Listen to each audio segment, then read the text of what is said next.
back to the ballpark. It's your Indianapolis Indians. Powered by Citizens Energy Group, Toyota, and Monarch Beverage. Live coverage of the Indianapolis Indians is on Fox Sports 1260, Indy Sports Station. And good evening, everybody. Howard Kellman with Jack McMullen, and we welcome you to Indianapolis Indians baseball. Tonight, we're at Victory Field in downtown Indianapolis, where the Indians host the St. Paul Saints in the opener of a 6-game series.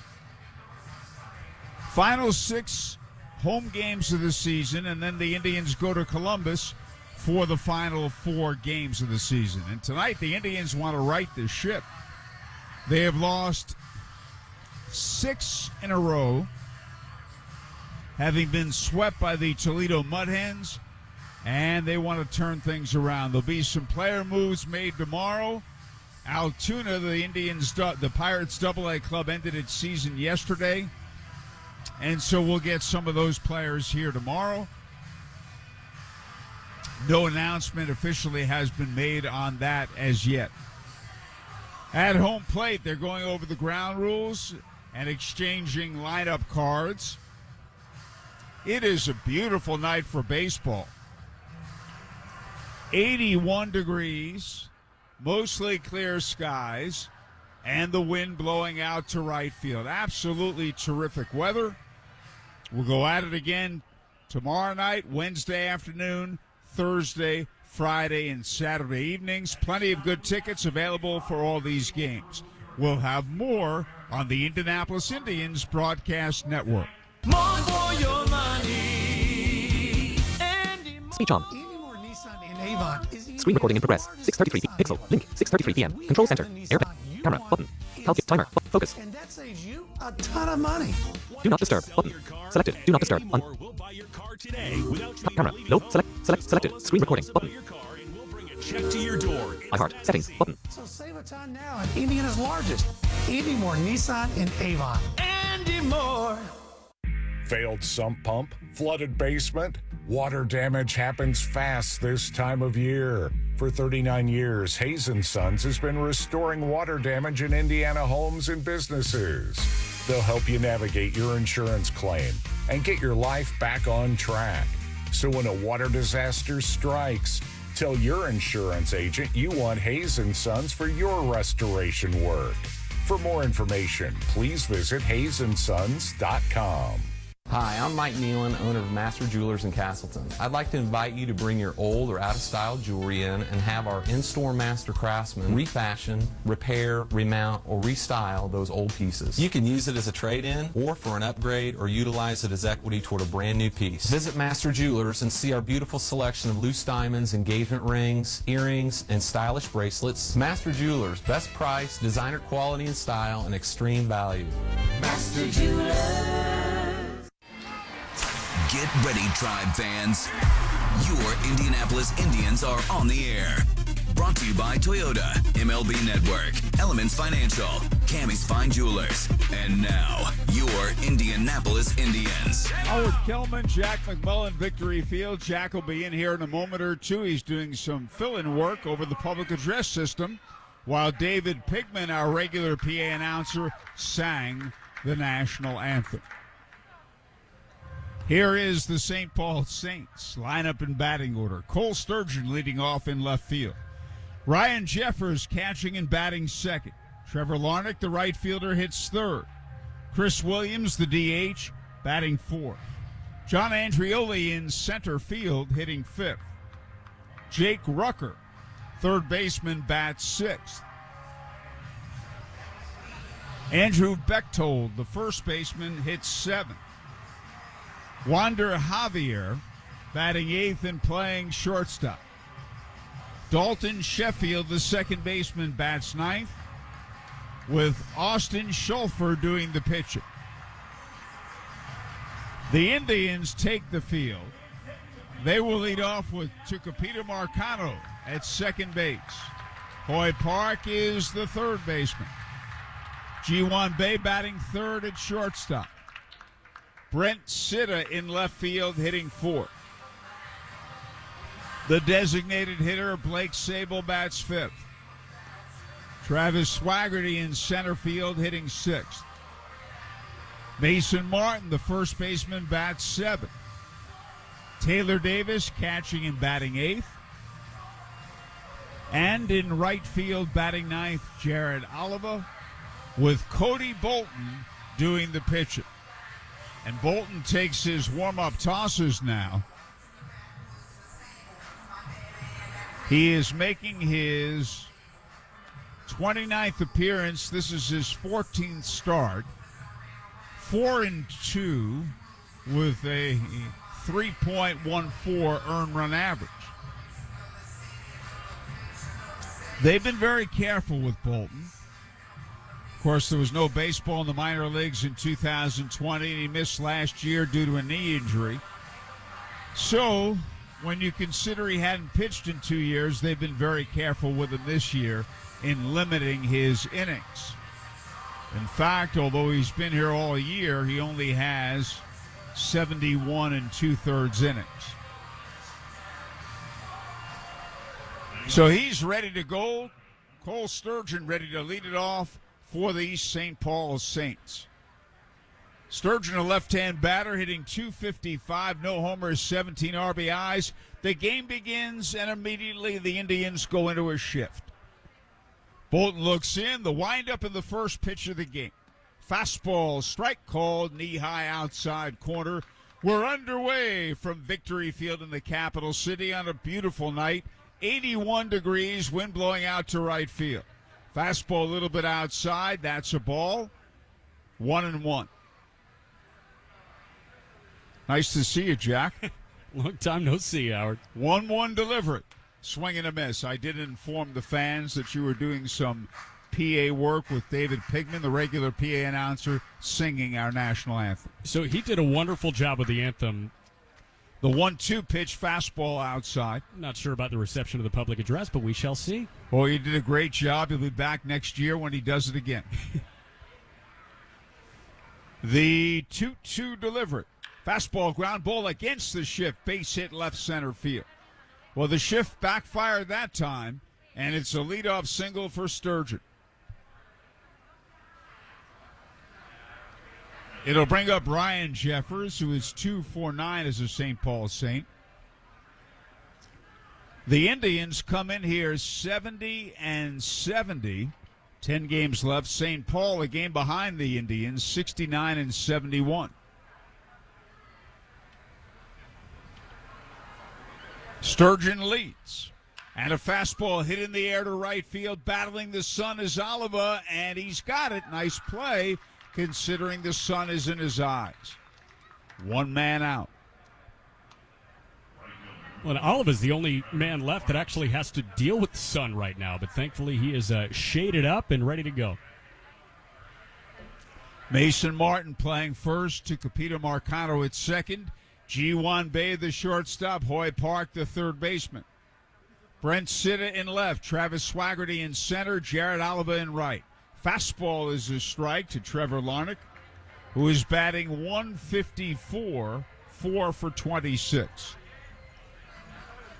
Taylor Davis catching and Cody Bolton doing the pitching. And here's a swing and a miss. He blew it by him. Strike 2.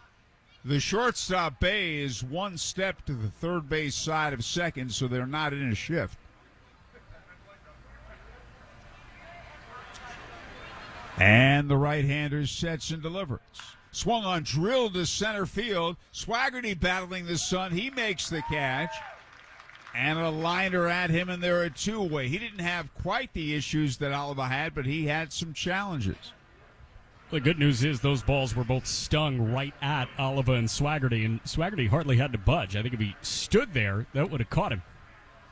The batter is Chris Williams, the designated hitter. Batting .207, 10 homers, 30 RBIs. Throw over, diving back safely is Sturgeon. Being held to board by Mason Martin. Sturgeon has 6 steals in 8 attempts. He has a lengthy lead over there. And the pitch is a strike, knee-high, outside corner.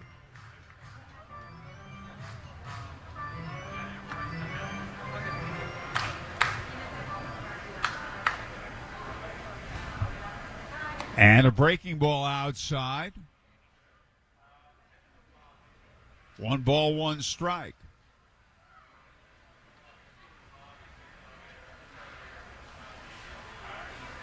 Williams stands in right side. Fastball fouled back on the screen, strike 2. The lights are on at this beautiful downtown ballpark at the corner of Weston, Maryland. And Sturgeon's lead is even larger. Bolton sets. And a fastball rides high, ball 2, 2-2.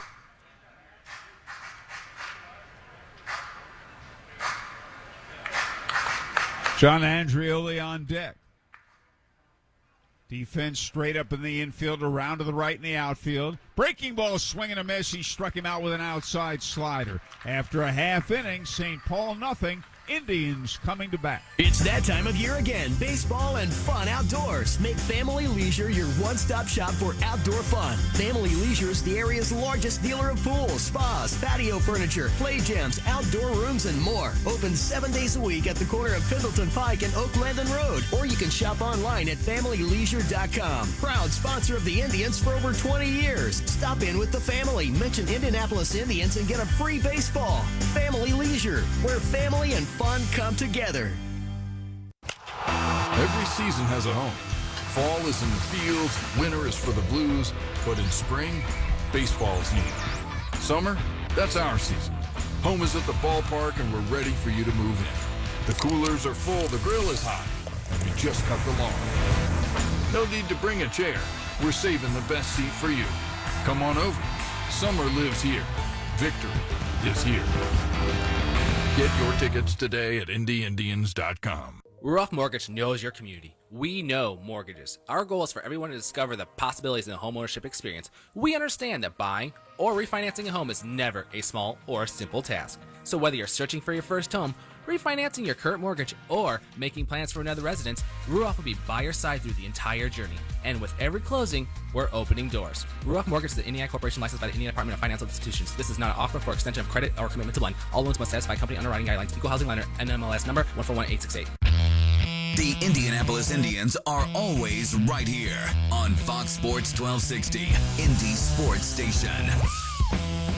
And bullpen game for the St. Paul Saints. The right-hander Austin Schulfer gets the nod. The 26-year-old from Plover, Wisconsin, UW-Milwaukee alum, is making his 44th appearance on the year, 15 with AA.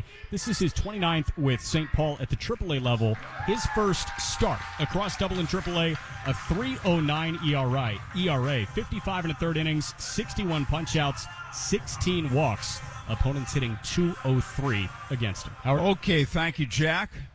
Great to have you back in the broadcast booth. Happy to be back. I don't know if you have other ideas as a second career now, but Peter Marcano leads off. And a fastball is outside, ball 1.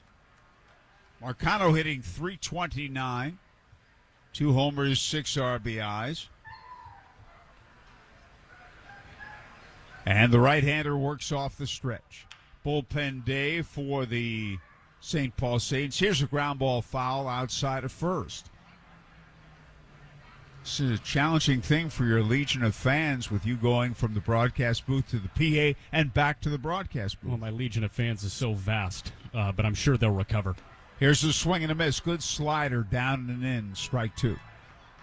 Yes, but will we recover not having you for the beginning of the broadcast? Great question. We had so many people inquire, where's Jack? Where's Jack? So many meaning you? Well, I knew where you were, and that's it. And here's a breaking ball in the dirt and inside. Tried to get him on another slider.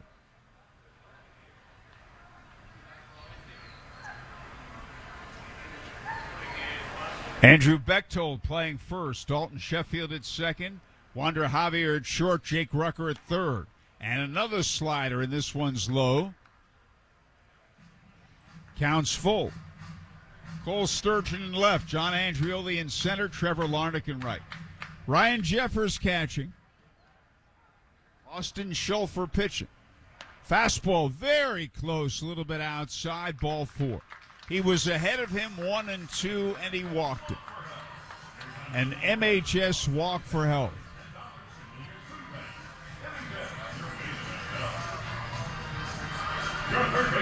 The batter now is Hoy Park, hitting .228, 10 homers, 36 RBIs. Marcano leads away in a throw over, and he dives back. Well, I was about to say we have seen from both the Indians and the opposition really a lot over the last month of pitchers stretching and not checking the base runner. That was not the case here. He fired over there. Fastball, ground ball hit slowly. First base side of the mound. The second baseman's got it. Glove hand flip to first, not in time. Base hit. Schulfer couldn't field it. Sheffield came in. He flipped it glove hand to Bechtold, not in time, an infield single. To be honest with you, I think Schulfer... I'm glad that you're going to be honest with us. Well, I think Schulfer could have gotten that to the right of the mound, but hesitation, that hurt him, and he decided to let Sheffield try and grab that ball, and the glove flip was just not in time. Okay, runners at first and second. Ji-Hwan Bae, the batter. And a fastball low inside, ball 1. Hitting .287, 8 homers and 52 RBIs. So the Indians with runners first and second, nobody out. Ryan Jeffers catching. And the pitch bounced foul to the right of the plate. A major threat for the Indians, who have lost 6 in a row. They're at 70-70, 10 games left, including this one. One-day game left, that's Wednesday. The runners lead. The right-hander sets and delivers. Almost hit him in the leg. Fastball, ball 2.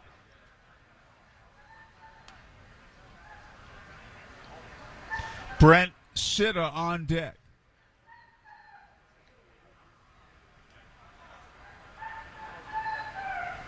Schulfer looks in. The runners lead. The right-hander stretches and delivers.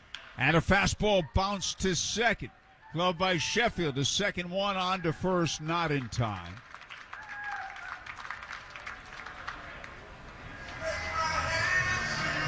So they get the middleman 4-6. Sheffield to Javier. Park erased. Bay aboard. Marcano to third, and the batter is Brent Sitta. Hitting .254, 4 homers and 20 RBIs.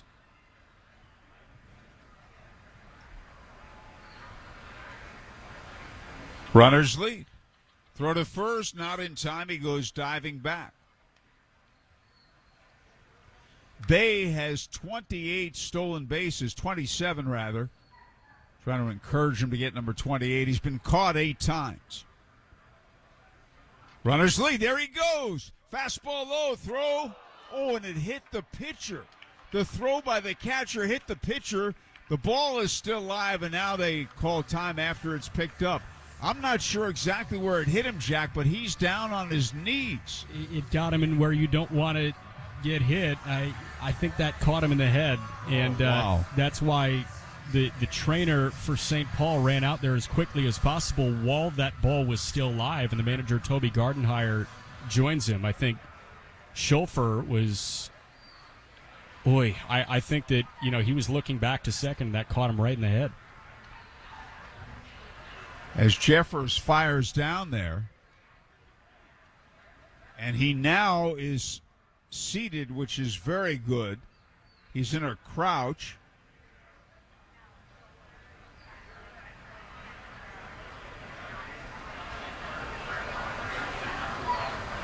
Now, the back of the head, it looked like. He got up too soon. He was down where he wouldn't have gotten hit, but as Jeffers threw it, Sheffield got up too soon.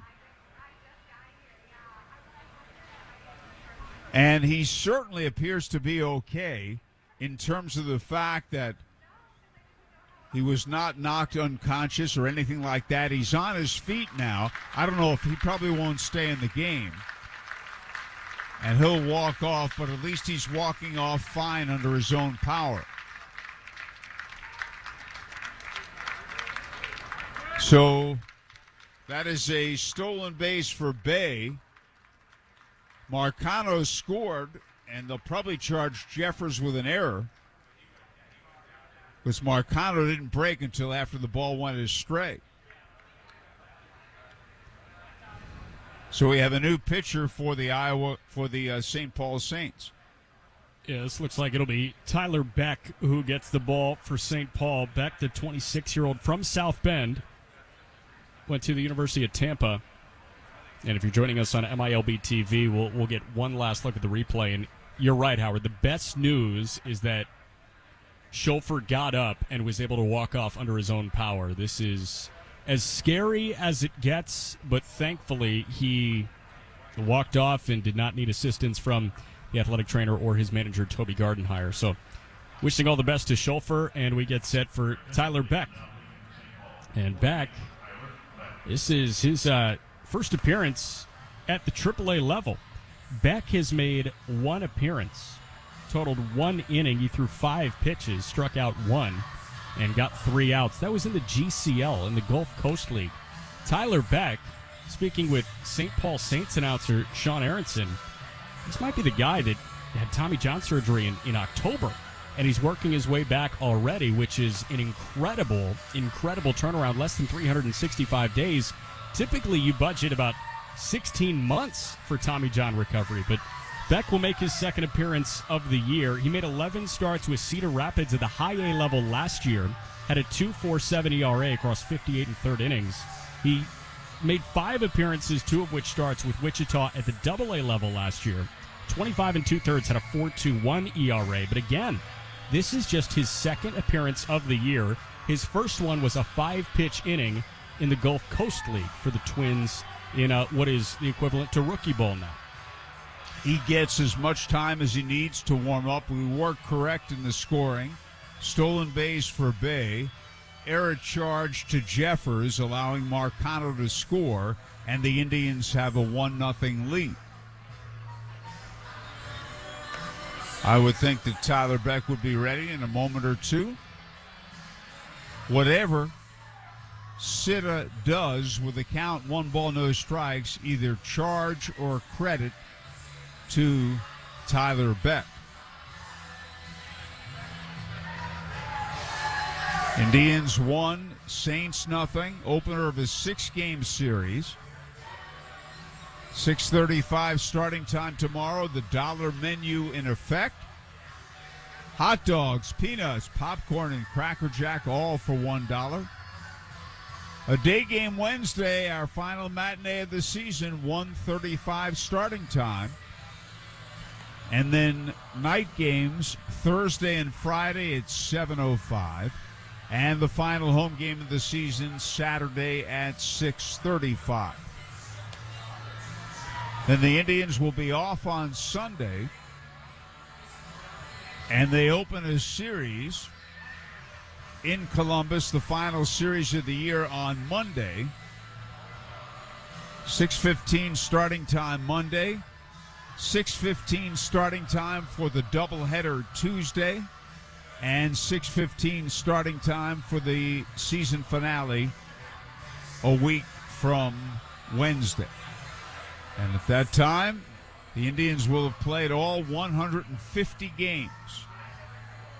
We were at 140 for several years. Now it's 150. And what was so terrific this past weekend were the crowds at Victory Field. We had 8,554 Friday, 11,277 Saturday, and 8,858 Sunday, which really pays tribute to how popular Victory Field is and how much fans enjoy the experience of watching Indianapolis Indians baseball. As Victory Field is 26 years old, and it certainly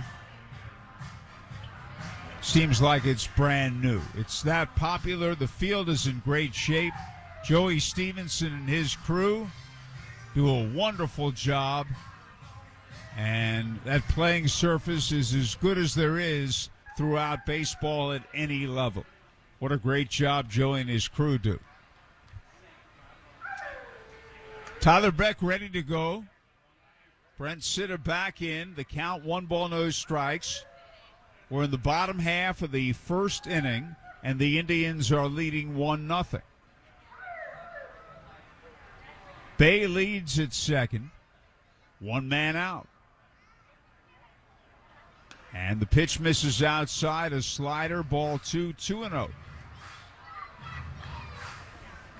The St. Paul infield is straight up. The outfielders are shallow and around to the right. The 2-0 delivery. Breaking ball, high ball 3. Blake Sable on deck. Sitta could very well have a green light here. Runner at second, 1 out, first inning. 3-0 pitch. He takes over the inside corner belt high for his strike.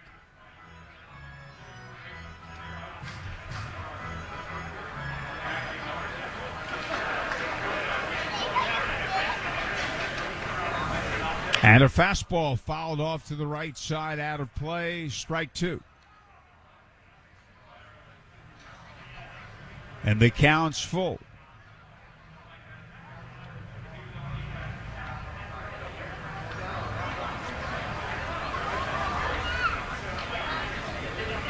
The right-hander sets. Beck leads. Beck delivers, rather. Low and away, ball 4. He walked him. Bay leads at second. The second walk by St. Paul pitching in the first inning. An MHS walk for health. Here's Blake Sable, the designated hitter. Batting .328, 4 homers, and 12 RBIs.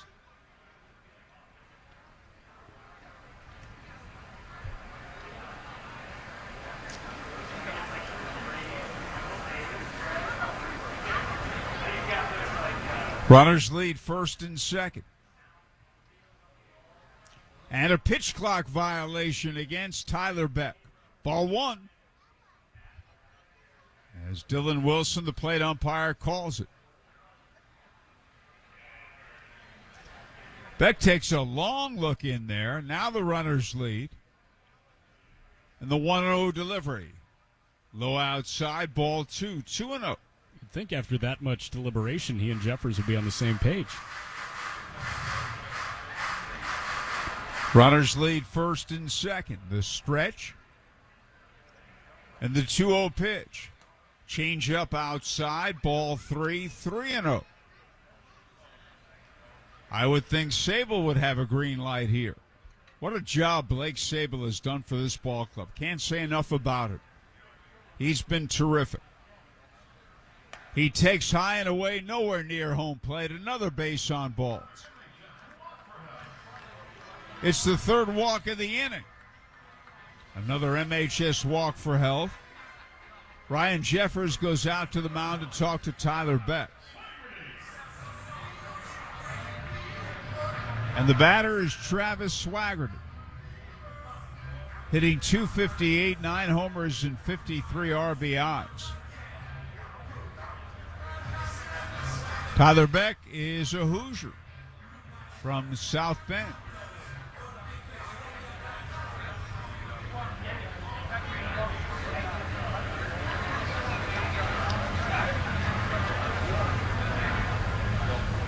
Runners lead. And the pitch, swing and a miss, changeup, strike 1. So the Indians have the bases loaded with 1 out and a run in. Infield DP depth, outfielders straight up. All 3 men lead. And the 1-strike pitch. Swing and a miss, another changeup, strike 2. 0-2.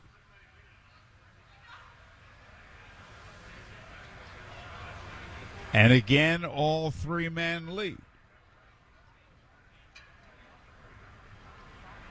And the 0-2 pitch is, did he swing at that breaking ball? He went around.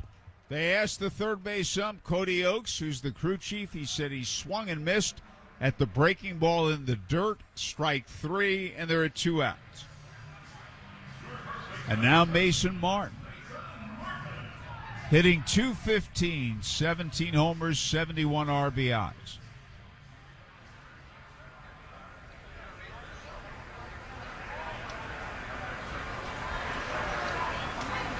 So the bases loaded, 2 outs. They're in the shift on Martin. Left-hand batter. Swing and a miss at a breaking ball, strike 1. Pitch down around the ankles.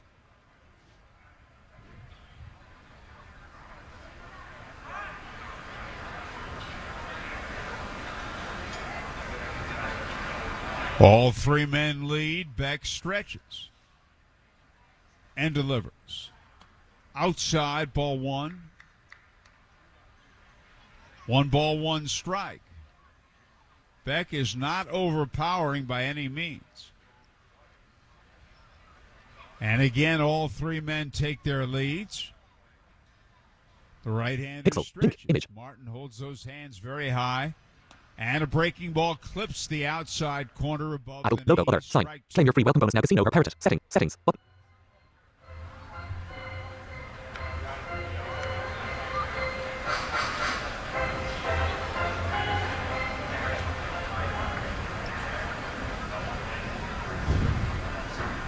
And again, all 3 men lead away. And a breaking ball, swing and a miss. He struck him out on a pitch in the dirt. The side is retired. At the end of 1 inning, Indians 1, St. Paul nothing. WNDE, WFBQ, HD2, Indianapolis. We are Fox Sports 1260, Indy Sports Station. Start your next tiling job with professional quality tech installation products from Menards. We carry all the supplies for surface preparation, mortar, and mastics for any material, along with the grout or caulk color options to match any tile. Tech installation products are easy to use for any DIYer or contractor. Get 11% off tech installation products at Menards. Good through September 25th. Savings are mail-in rebates. Some exclusions apply. See store for details. Save big money at Menards. Finding great candidates to hire can be like, well, trying to find a needle in a haystack. Sure, you can post your job to some job board, but then all you can do is hope the right person comes along, which is why you should try ZipRecruiter for free at ZipRecruiter.com/trial. ZipRecruiter doesn't depend on candidates finding you. It finds them for you. Its powerful technology identifies people with the right experience and actively invites them to apply to your job. You get qualified candidates fast. So while other companies might deliver a lot of hay, ZipRecruiter finds you what you're looking for. The needle in the haystack. See why 4 out of 5 employers who post a job on ZipRecruiter get a quality candidate within the first day. ZipRecruiter, the smartest way to hire. And now you can try ZipRecruiter for free. That's right, free at ZipRecruiter.com/trial. That's ZipRecruiter.com/trial. ZipRecruiter.com/trial. Now back to your Indianapolis Indians on Fox Sports 1260, Indy Sports Station. And we go to the top half of the 2nd inning with the Indians 1, St. Paul nothing, and John Andrioli leads off hitting .181. Fastball line drive against the shift, base hit right field. A right-hand batter, they had 3 infielders, third base side of second, and he lined it where the second baseman probably would have been had there not been a shift.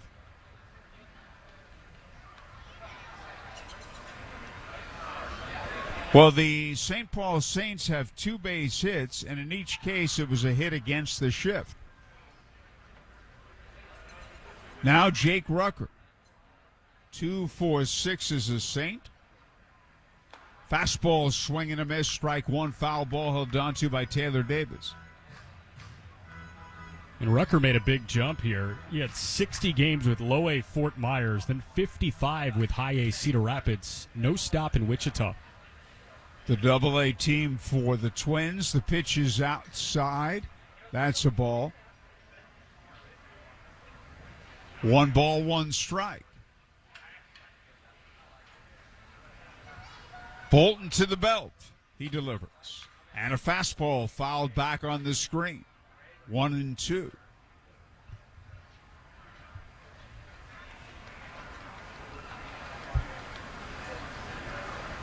Andrew Bechtold on deck.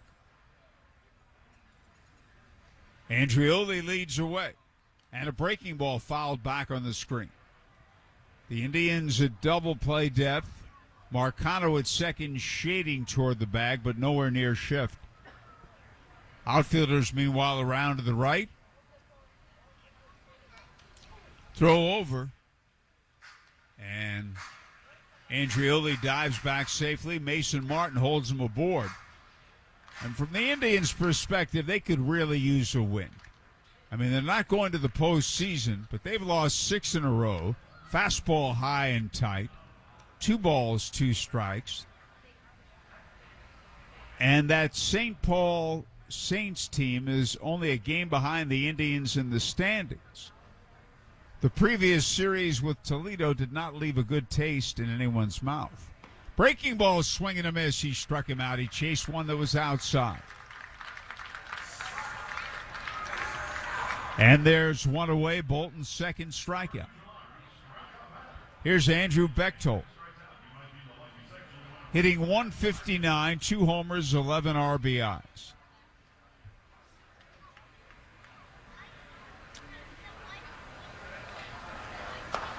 Pitch is high and tight, ball 1 ball, no strikes.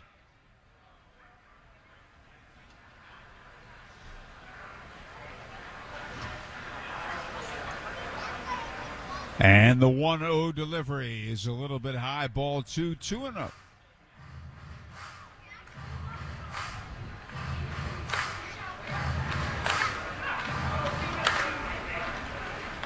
One man on, one man out. Fastball fouled back out of play. Strike 1.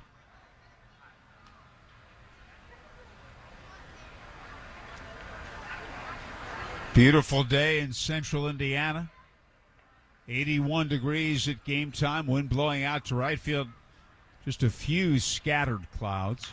Here's a fly ball deep down the right field line. That ball's way back, and that ball is foul. Wow. I didn't know if it would clear the wall for a homer, be an extra base hit, and turn into a foul ball. Jared Oliver, the right fielder, was over there, but he wasn't going to catch it. He was ready to play the carom. And Bechtold, or check that, Andrioli, the runner at first, is stunned that that ball was called foul. Well, there's no other argument. Remember, St. Paul's dugout's on the first base side. Nobody else arguing, though. He had a good look at it, though, as you pointed out. And a breaking ball looked as if he swung. He did. He waved and missed. The pitch was outside. Strike 3.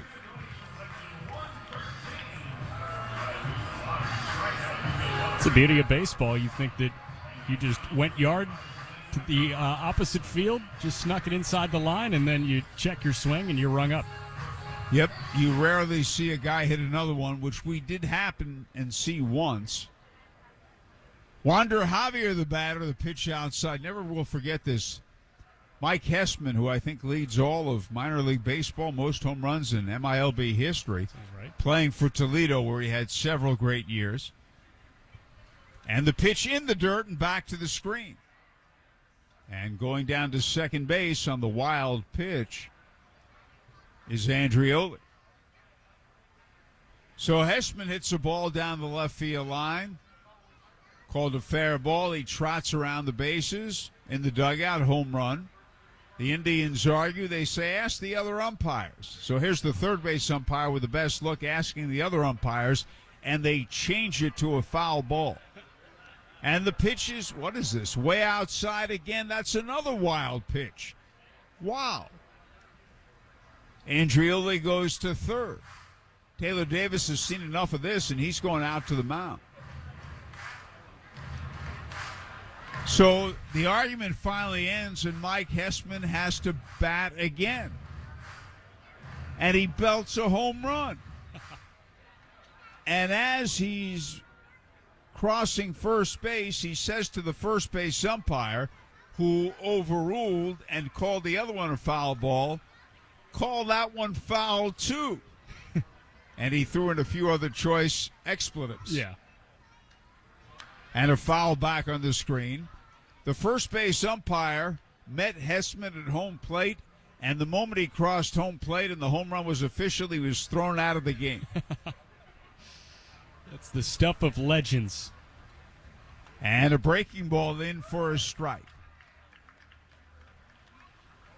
Well, all you got to do is straighten it out, right? And it sounds like Mike Hessman straightened it out. It's the only time I've ever seen a guy come close or overruling or barely foul and then homer. And the pitch is grounded foul. So he hit 2 home runs that time.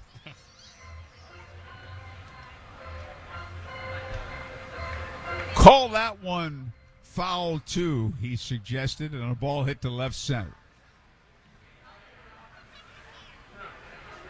And the 3-2 pitch, breaking ball fouled back. It holds 3-2.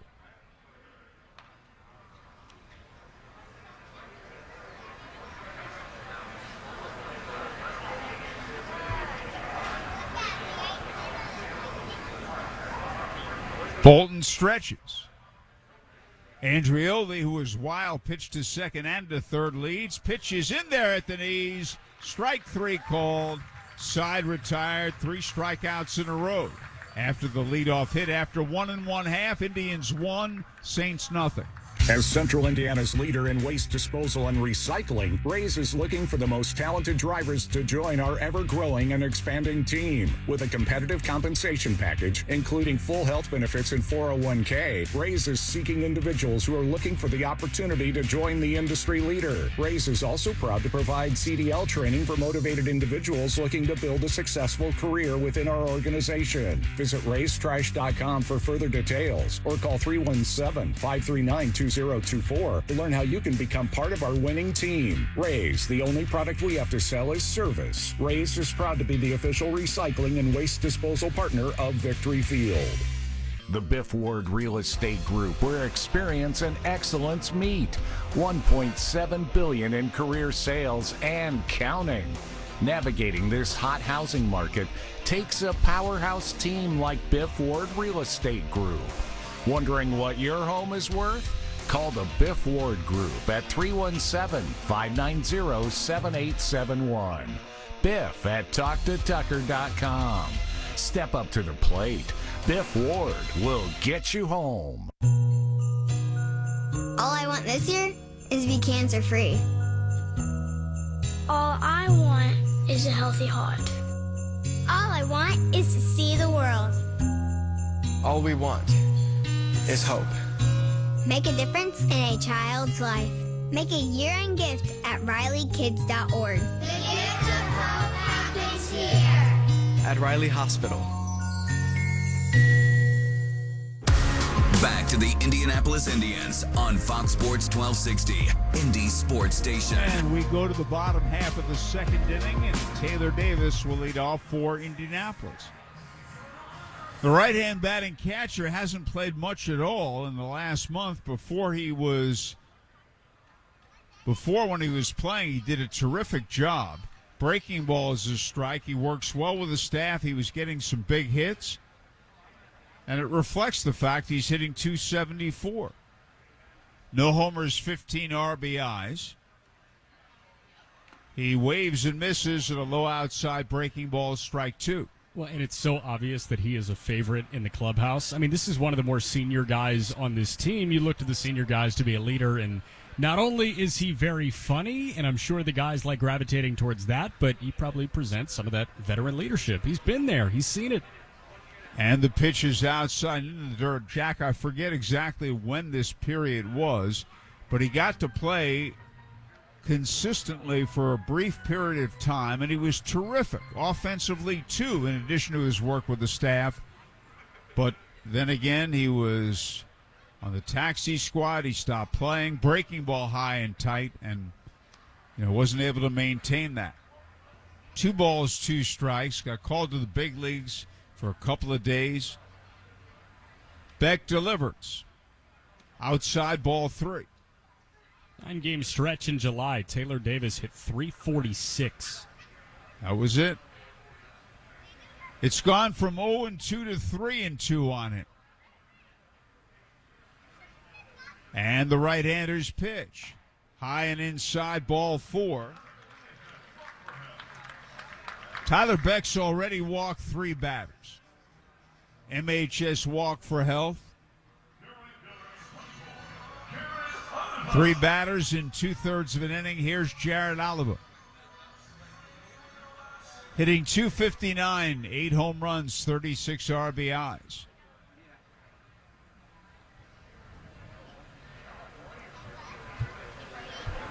Davis with a short lead at first. The pitch is right down the middle for a strike. 0-1.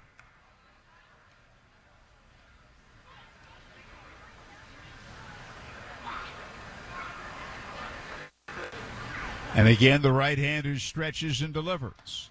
And a breaking ball over the inside corner at the knee, strike 2. 0-2. Beck stretches. And he pitches. It is wrapped on the ground foul. That's a little too hot to handle for Miggy Perez, skipper and third base coach.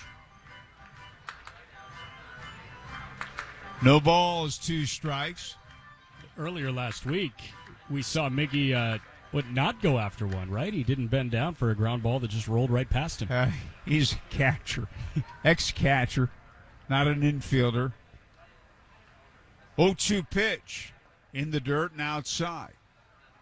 Indians 1, Saints nothing, bottom of the 2nd. 1 ball, 2 strikes.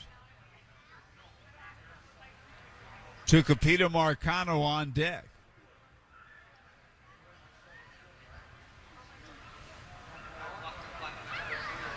Beck stretches. Sets and delivers. And a breaking ball bounce foul outside of third. Among those here in town, John Baker, who runs the minor leagues for the Pirates, a.k.a. farm director, and Larry Broadway, who used to be the farm director, also played for the Indianapolis Indians, now is a pro scout for the Pirates. Here's a high pop-up down the right field line. Who's going to get it? The second baseman calls, and Sheffield has it. It's actually Sheffield in short right field. And there's one away. Here is Tucupita Marcano. Walked and scored his first time up. Nice to see Larry Broadway prior to the game.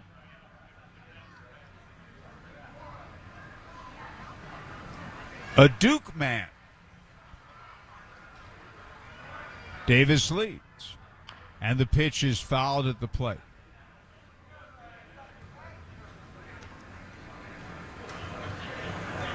Marcano walked and scored his first time up.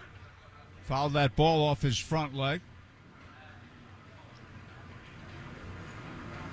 Bechtold holding Davis aboard. And a breaking ball low inside, ball 1. So, as you pointed out, Jack, Tyler Beck's Tommy John surgery was less than 12 months ago. Yeah. It's hard to believe he's out there pitching. Here's a ground ball foul to the right side. The recovery time usually a good deal longer.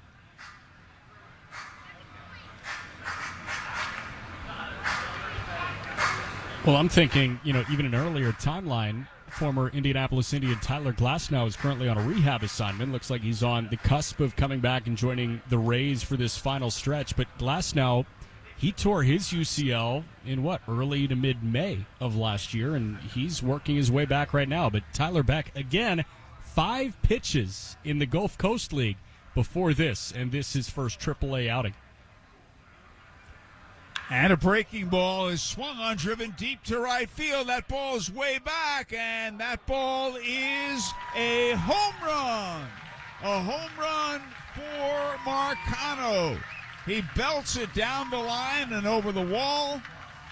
It's a 2-run homer, his 3rd home run of the season, and the Indians are leading 3-0.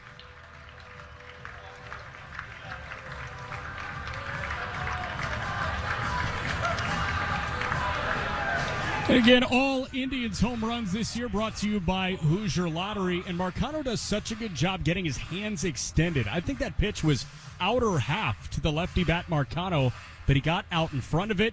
He got his arms out, and he sent that thing onto the concourse down the right field line. Hoy Park, the battery, takes high, ball 1. Hoy beat out an infield hit his first time up. 1 out, base is empty. Here's a check swing, ground ball foul left side. Indians 3, Saints nothing.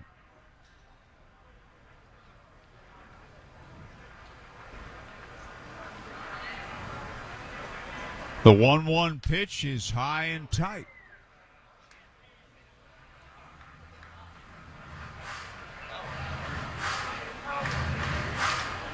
How about Aaron Judge yesterday? Numbers 58 and 59. 2 off Roger. And a breaking ball a little bit high. I got to pull up these numbers that I was telling you a little bit ago. This is from Jeff Passan at ESPN. Aaron Judge in September to this point, hitting .491 with a .591 on base and a slugging percentage over 1,000. And the pitch is high and away, and yet another base on balls. That's the 4th walk allowed by Beck, and there's still nobody warming up in the St. Paul bullpen.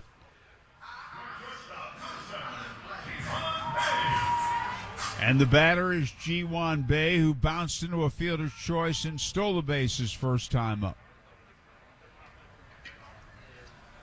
Boy, Beck's been out there a long time, having trouble throwing strikes, and when he did throw one, it was belted for a 2-run homer. And the pitch is high, ball 1, 1-0. Well, those numbers by Judge, sensational. Now, Anthony Rizzo just came back, homered the other day, and that'll give him some protection in the lineup. Here's a liner to the gap in right center field. Extra bases. Will be flagged down on the warning track. Here comes Park. Here comes the throw to the plate. Not in time. It's a double. Throw back to second. Not in time. So Ji-Hwan Bae with an RBI double to right center. Scoring Hoy Park.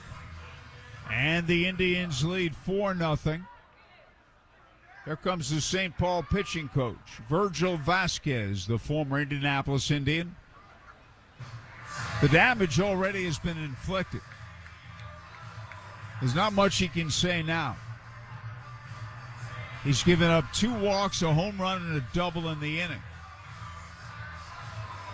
And he's still out there. He's thrown a lot of pitches in this inning. Well, again, he's about to hit 40 pitches. 40 pitches is 8 times more his season output. And this is a guy that had Tommy John surgery less than 365 days ago. I mean, it's incredible that he's even on the mound, let alone in his AAA debut. And they're going to let him wear it. They still don't have anybody in the bullpen. The 40 pitches is combining last inning and this inning, correct? Yes. Last inning he walked 2. This inning he's walked 2. Brent Sitta, the batter, walked his first time up. And a fastball in the dirt. Runner breaks to third, and he'll make it on a wild pitch. Bae to third. If anything, you feel sorry for Tyler Beck. He's out there. He's really struggling. He's already walked 4 men. The infield in. And as Jack said, he's less than a year removed from Tommy John surgery. Here's a long drive to deep center. Man, did he hit that one way back. On a home run. Brent Sitta with a 2-run blast. It is the second two-run homer of the inning.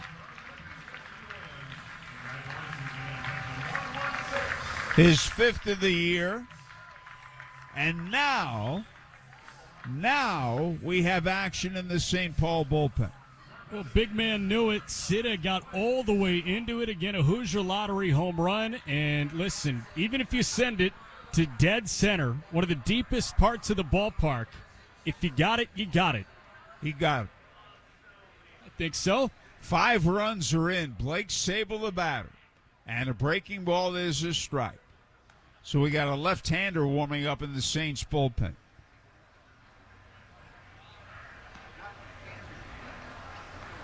And there's a ground ball into the shift where it's backhanded by Sheffield. Throw to first to Bechtold for the out. 2 away.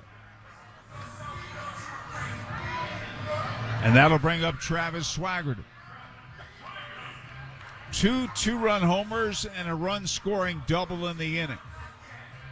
Also 2 walks, and Beck walked 2 men last inning.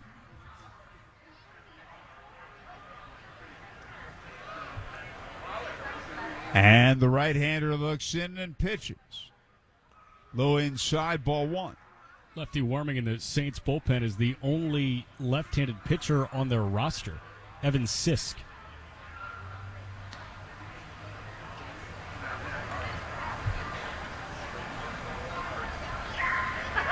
And the 1-0 delivery. High and away, ball 2. 2-0.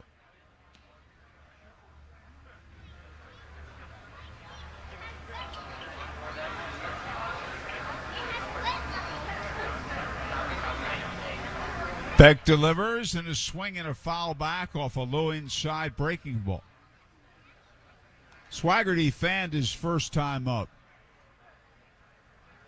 The only reason that Beck got out of the first inning is that Swaggerty and Martin fanned on breaking balls in the dirt. Here's a line drive, base hit, right center field for Swaggerty.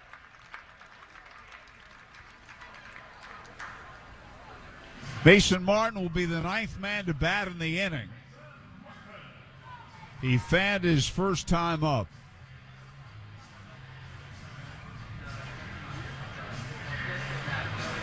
And they'll go into a shift. Indians ahead 6-0 in the bottom of the second.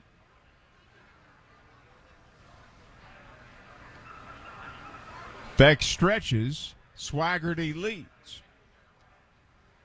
And a fastball high and away, ball 1. 1 ball, no strikes.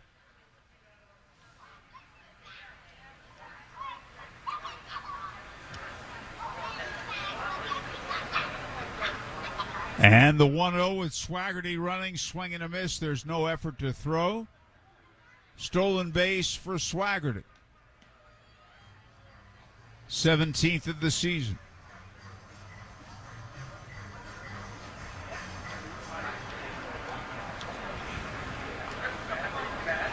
One ball, 1 strike. How many pitches now for Tyler Beck? About to throw his 50th pitch. I can't believe this. There's a bouncing ball foul to the right side. 1 ball, 2 strikes. I think this will be his last hitter either way. He's thrown 50 pitches coming back from Tommy John surgery in an inning and a third. Martin swings and misses, strike 3. The inning is over, and the damage is done. 5 runs at the end of 2, Indians 6, Saints nothing. A science class at George Washington High School just learned how smart distribution networks ensure safe, reliable, and efficient energy.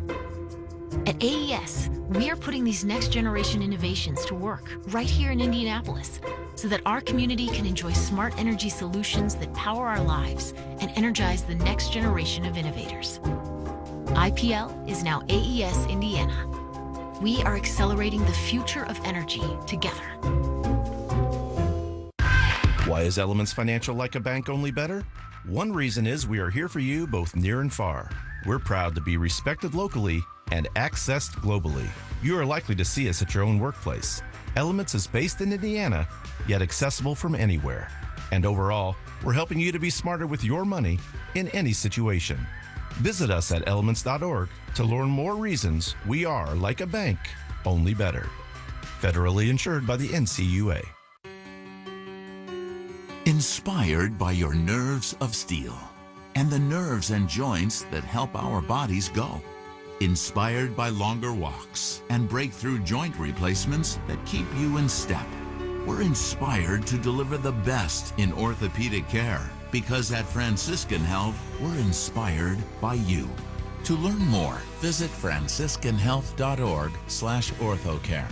Franciscan Health, inspiring health. The Indianapolis Indians are always right here on Fox Sports 1260, Indy Sports Station. Okay, we get ready for the top of the third. And here with the play-by-play, the sometimes PA announcer, Jack McMullen. Oh, man. Well, you know I'm with you on the radio side at heart, Howard. Well, and you are most of the time, too.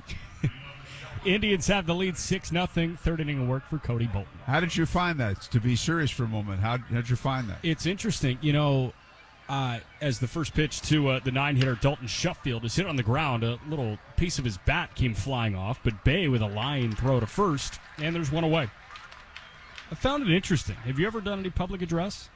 I did it while I was going to college at some basketball games, actually, for Brooklyn College when I was going there. So that's a long time ago. That's it. Leadoff man Cole Sturgeon back up. He singled his first time. It was against the shift. Lefty bat went to left center. I found it really interesting, and you got to inject a little bit more life into your voice than you typically do on the radio side. And on radio, you still inject more life into your voice than you do in casual conversation. Yes. First pitch missed up and out, and the 1-0 is a called strike on the outside corner. So yeah, you gotta get up. You gotta find that within your voice, and it was interesting. 1-1 misses outside. That was the second time I had done public address. The first time I did public address for a graduation at the ballpark in Fort Wayne last year. Oh, okay. Post-COVID graduation. Got to have them outside. You didn't flunk anybody out, did you? Did not flunk anybody out. The 2-1 missed outside, so the count's 3-1 to Cole Sturgeon. One away, top three. Indians leading 6-0. And the right-hander is 3-1. Is hit in the air out to center, sending Swaggerty on a jog back to shy the warning track. He gets both feet on the track, and he makes the catch for the second out. Now, here's something you may want to do. I think perhaps the most colorful PA announcer was Dave Zinkoff. I don't expect you to know him. He's way before your time. Did the Philadelphia Warriors and then the Philadelphia 76ers. And if you Google him, and you like to Google... Settings, button, Fox Sports 1280, Fox Sports Radio, Rochester, button, logo, other, Fox Sports, AM, settings, settings, button. I'll give you an example of what I mean in a moment. Ryan Jeffers, the hitter, now the two-hitting catcher, flat out to right, his first time, and Cody steps off. Wilt Chamberlain played for the Warriors, then the 76ers. First pitch from Bolton to Jeffers. Called strike, center cut. And when Wilt would sometimes score, he'd say, Chamberlain, Chamberlain, the dipper dunk. Yeah, that's some personality. 0-1, bounces back to the backstop. He sure did. Hal Greer was Greer. And when there used to be a rule, if you were fouled when you were over the limit in the act of shooting or a backcourt foul over the limit, it was 3 chances to make 2. 1-1 pitch, misses low. And he'd say 3 for 2. Now, Mike Veely is the public address announcer at what used to be known as the Carrier Dome for Syracuse basketball. 2-1 pitch. That's a called strike on the inside corner, so the count runs to 2-2. Whenever a Syracuse basketball player would go to the line for free throws, he would say, so-and-so, Buddy Boeheim, shooting a deuce for the Cuse. That's good. It was really good. 2-2 pitch, a wave and a miss. Slider low and outside, and Cody Bolton works a 1-2-3, top of the third. We go bottom 3. It's the Indians 6, St. Paul nothing. I've got some advice for you. If you need a very special gift for a very special someone, then you need to see my friend Mary and her spectacular collection of beautiful jewelry at Camus Fine Jewelers at 82nd and Fall Creek. Mary's been making me a hero for years, and she'll do the same for you. They'll even gift wrap it for you also. A special something to fit everyone's budget. Come on, do you really think she wants a shiny new vacuum? Or would you rather have a shiny new diamond? Camus Fine Jewelers really are a cut above. So I've been thinking about this whole do more thing. More steps, more reps, more pain, more... And I've been doing some reflecting. I'm reflecting right now, babe. Mm-hmm. And you know, maybe there's more to less. Grind less, worry less, do more less. I think I'm gonna get a lot more out of it. 90 calories, 2.6 grams carbs. That's Corona Premier. Welcome to Indy's newest adventure in fun. Royal Pin. It's here, Pirates Quest Laser Tag and Arcade inside Woodland Bowl, I-465 and North Keystone. Explore the huge 2-level tag arena and 46 of the newest arcade and redemption games. Pirates Quest, the next level of laser tag, only at Woodland Bowl. Call 465-8484 or go to royalpin.com. Royal Pin, bowling, bowling. Now back to your Indianapolis Indians on Fox Sports 1260, Indy's sports station. We've got an Indiana 811 call to the bullpen. When the Indians or their opponents turn to their bullpen experts, you can turn to the experts at Indiana 811 for your underground utility digging needs. Know what's below by going to 811now.com. And the 25-year-old left-hander Evan Sisk into the game from Chester, South Carolina. Originally a 16th round pick of the Cardinals back in 2018 out of the College of Charleston. So far this year for Sisk, 19 appearances, a sub-1 ERA at AA. This is appearance number 28 with the St. Paul Saints. He's got a 2.2 ERA, 28 and 2/3 innings, 7 earned runs, 33 strikeouts, and 17 walks. Lefty Sisk opens with Taylor Davis. And the first pitch is a called strike. Indians leading 6-0 in the bottom of the third. And wrapping up that talk about longtime Philadelphia basketball PA announcer Dave Zinkoff. A 1 pitch to Davis, misses inside. When a man would go to the line for 2 free throws, he would say, so-and-so shooting 2. And I got to tell you one more thing he said, and that'll do it. Davis walked and scored his first time, and he takes up and out to run the count to 2-1. The 76ers had a really good player named Chet Walker. Okay. Walker! Chet Walker! Allows you to get deeper into your roots, I know, as a Northeastern guy. 2-1, wave and a miss at a slider, and the count runs even to 2-2. And they had the great battles with the Sixers and Boston Celtics. And I can still hear him when Casey Jones committed a foul. The foul's on Casey Jones. 2-2 pitch. Misses outside, counts full. So Sisk, who is coming from that Chris Sale, Randy Johnson arm slot, right? Lefty that plants his lead foot pretty much in right field, and it looks like his arm is coming from right field, and Davis fouls one away right side and into the seats. Sisk has to be a left-handed hitter's worst nightmare. And against lefties, with Wichita, they hit .080. And Davis just wands it foul out of play again.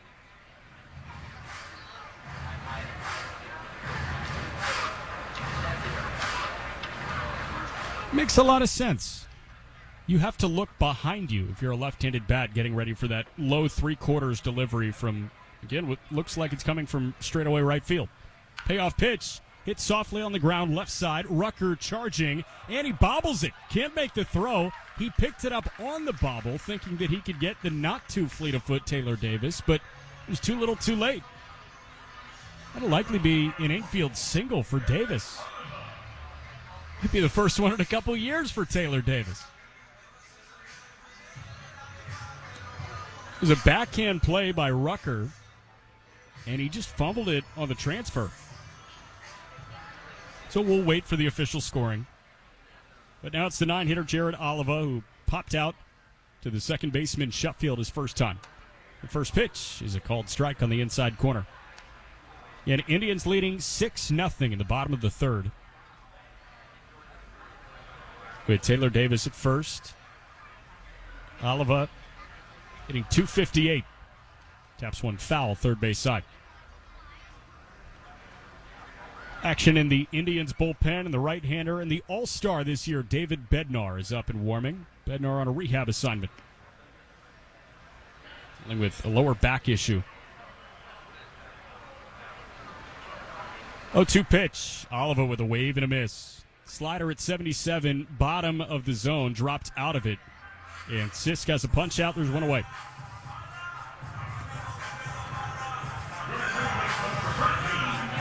Official scoring is an infield single. But Sisk did a great job bouncing back with a backdoor slider. And now he sees Tucupita Marcano in the first of three dreaded lefty-lefty matchups for the Indians against Sisk. First pitch, Marcano takes low and away. Pretty light slate of big league ball today. You have two final scores in one late game. 1-0 pitch. Swinging a tapper foul. Marcano so far with 2 runs scored on a walk and a 2-run homer last inning.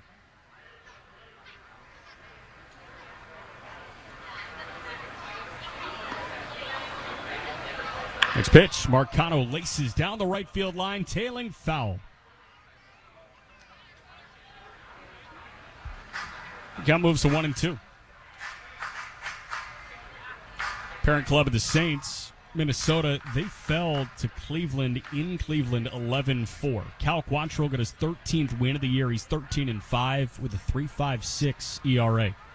1-2 is lined to a jumping Sheffield at second, and he makes the catch. He timed it right, and he cracks a sly smile. 2 away.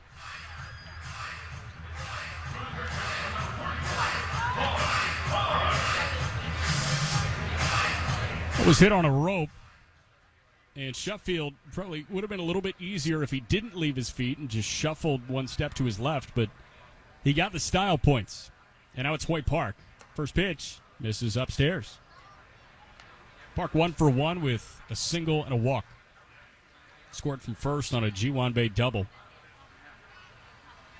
Cal Quantrill, the winner in that 11-4 Guardians win over the Twins. Park takes outside, 2-0. Sonny Gray, the loser, he's now 8-5 with a 3.08. Minnesota a game below 500, and as it stands right now, Cleveland 4 games clear of the White Sox. Park lifts one out to left. This is sending Sturgeon on a jog towards the line, slows it into a walk, and makes the catch on his right shoulder to retire the side. We are through 3, and as we go to the 4th, it's the Indians 6, St. Paul nothing. Dear Exit Strategy, let's pick the perfect Toyota for our great escape. Try the sporty Camry, the elegant Venza, the adventurous RAV4, the spacious Highlander, or the dynamic CHR. No matter which vehicle you choose, there's an exit from the ordinary to match. See you soon, Toyota. Visit your local Toyota dealer or check out Toyota.com and start planning your getaway today. Toyota, let's go places. This season, there are minor things you can do to conserve water in a major way. Turn off the faucet while brushing your teeth. Install water-saving fixtures and appliances. Water your lawn only twice a week. Change up your routine to save on your bill at home. Find more water-wise money-saving tips at citizenswaterwise.com. Citizens Energy Group, a proud sponsor of your Indianapolis Indians. Failed sump pump? Flooded basement? Water damage happens fast this time of year. For 39 years, Hayes & Sons has been restoring water damage in Indiana homes and businesses. They'll help you navigate your insurance claim and get your life back on track. So when a water disaster strikes, tell your insurance agent you want Hayes & Sons for your restoration work. For more information, please visit HayesandSons.com. Back to the Indianapolis Indians on Fox Sports 1260, Indy Sports Station. A Bark in the Park night at Victory Field this year. Doggos enjoying it out on the Toyota lawn. And as we go to the fourth, we've got an Indiana 8-1-1 call to the bullpen. And whichever way you slice it, this guy may be considered a dog by some. The All-Star, David Bednar, is on the hill. Bednar, this is his third appearance on the rehab assignment with the Indians. His previous two have totaled 2 innings of 1 hit, 1 run ball, punched out 2, and walked 1. Bednar at the major league level, 40 appearances, a 2.70 ERA, and his first All-Star selection. Bednar, the Pittsburgh native, 17 saves for the Buccos this year, working his way back from lower back discomfort. We'll start with the fellow Major League rehabber, Trevor Larnach. Right fielder, batting left-handed, first pitch. It's a called strike, 94 on the fastball. Bednar features the four-seam fastball about 55% of the time. Sits 96.5 when he's had it at the big league level. The 0-1 pitch. Larnach with a wave and a miss. Count moves to 0-2. It was the splitter at 89. And opponents struggle with the splitter for a little less than 20% of the time. Opponents were hitting 154 against it at the big league level. 0-2 pitch. It's a fastball tagged on the ground, one hopping to Marcano, makes the play on his forehand, and lofts it over to first, 1 away. So a hot shot 4-3 putout opens David Bednar's frame. And now he sees Chris Williams, who struck out swinging against Cody Bolton his first time. Final line on Bolton. He was great. 3 innings, 2 hits, no runs, struck out 5, didn't walk anyone. In the first pitch, Williams takes low and away on that curveball. Second most often used pitch for Bednar at the major league level. Curveball about 30% of the time. Opponents hit 171 against it. And a fastball misses upstairs at 94. Counts 2-0 in a 6-0 Indians lead in the top of the fourth. Game 7-12 in 12 days at Victory Field to wrap up the home slate of this Indian season. 2-0 is a breaking pitch that misses inside. And Williams ahead 3-0.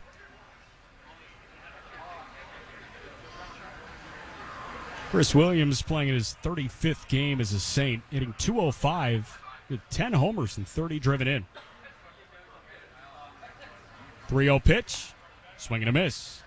Green light, and he swung over the top of 94. Indians have 6 runs on 6 hits. St. Paul's got 2 knocks. Bednar's 3-1. Wave and a miss. Williams swung underneath 95.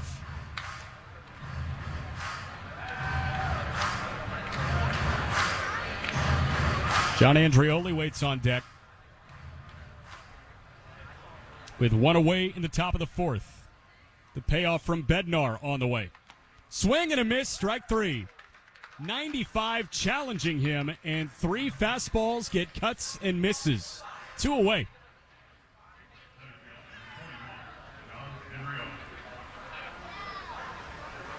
Bednar reached back and grabbed it.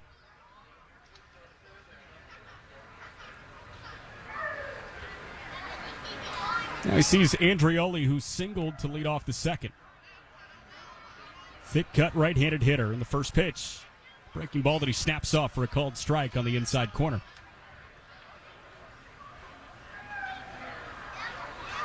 The difference in velocity.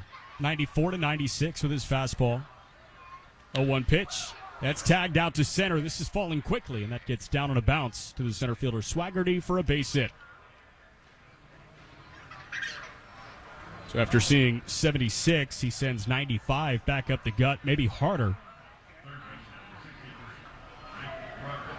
And with 2 outs, there's a man on for Jake Rucker.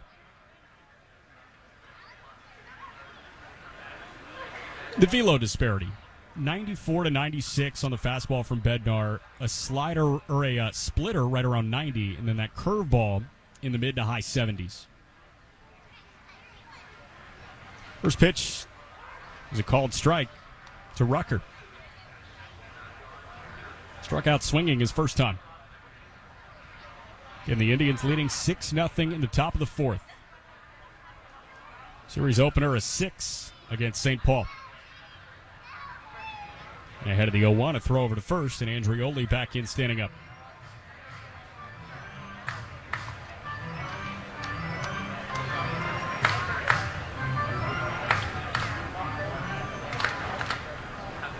Bednar set at the letters.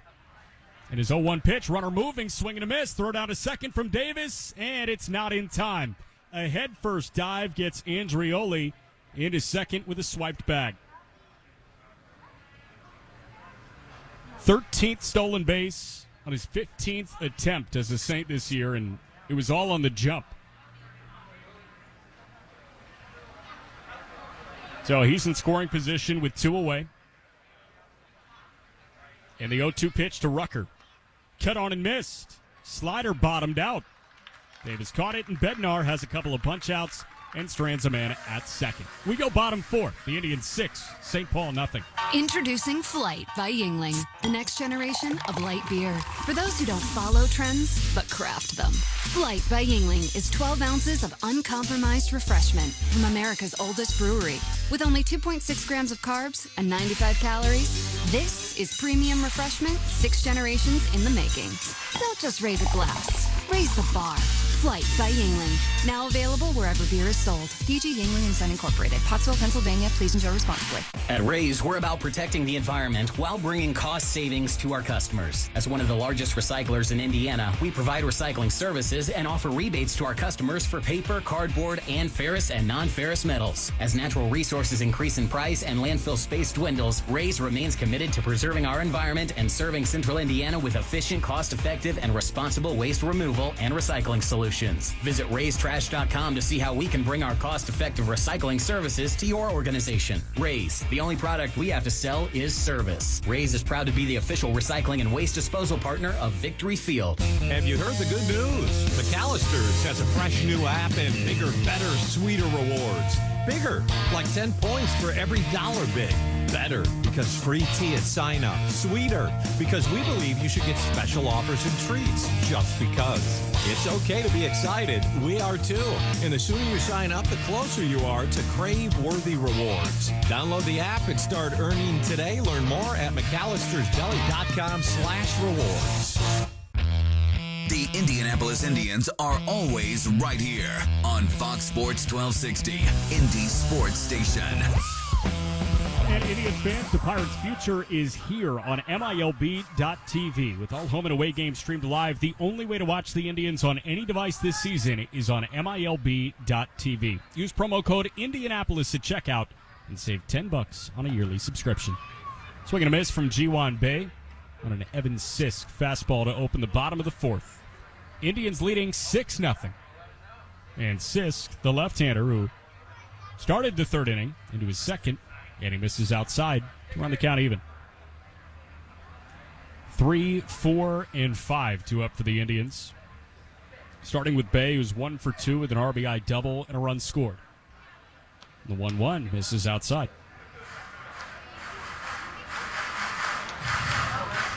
They reached on a fielder's choice in the first. He then stole his 28th base of the year. Sisk's 2-1. This is just off the outside corner. 3-1. He's followed by Brent Sitta, who crushed a 2-run homer to pretty much dead center field. 3-1 pitch. Bae takes inside. He jumps out of the way. And he's aboard with the leadoff walk.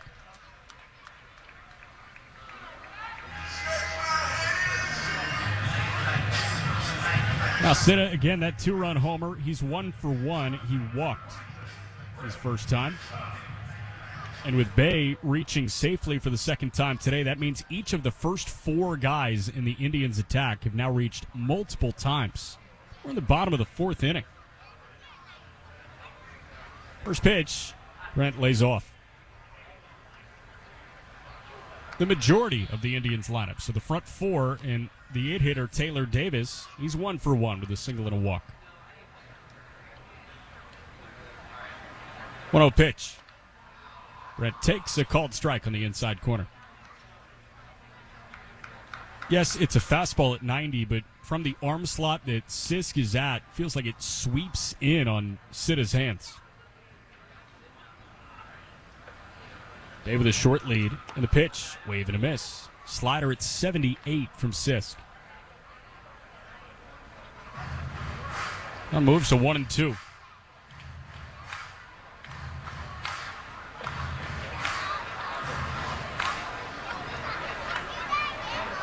Blake Sable waits on deck. 1-2 to Sitta. Swing and a miss. He might have gotten a little piece of it, and it fell out of Jeffers' glove. The count stays at 1-2.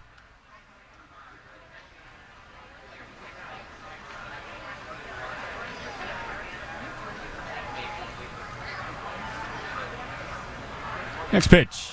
Sitta got a piece, and he rolled it foul left side.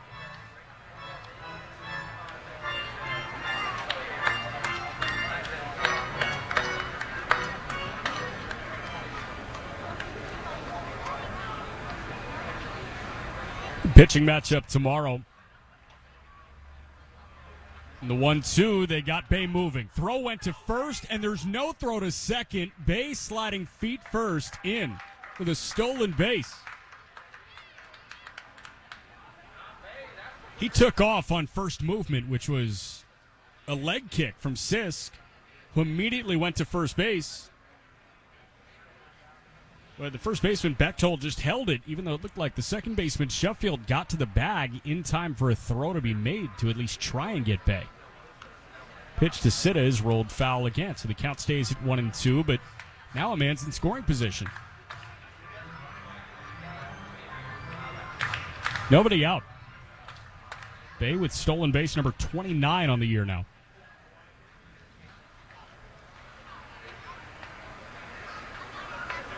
The 1-2 to Sitta. Swing and a miss. Elevated fastball at 91, and Sitta swung through an eye-high fastball. One away.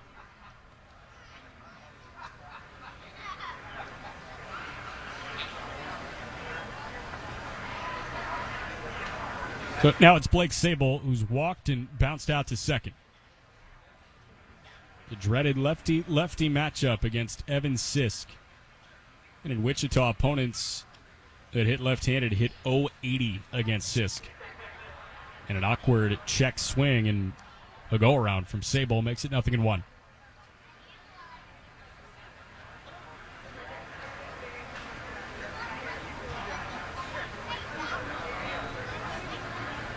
A 1 pitch. This is outside. Count runs even. Sable playing in his 18th game as an Indian, hitting .322.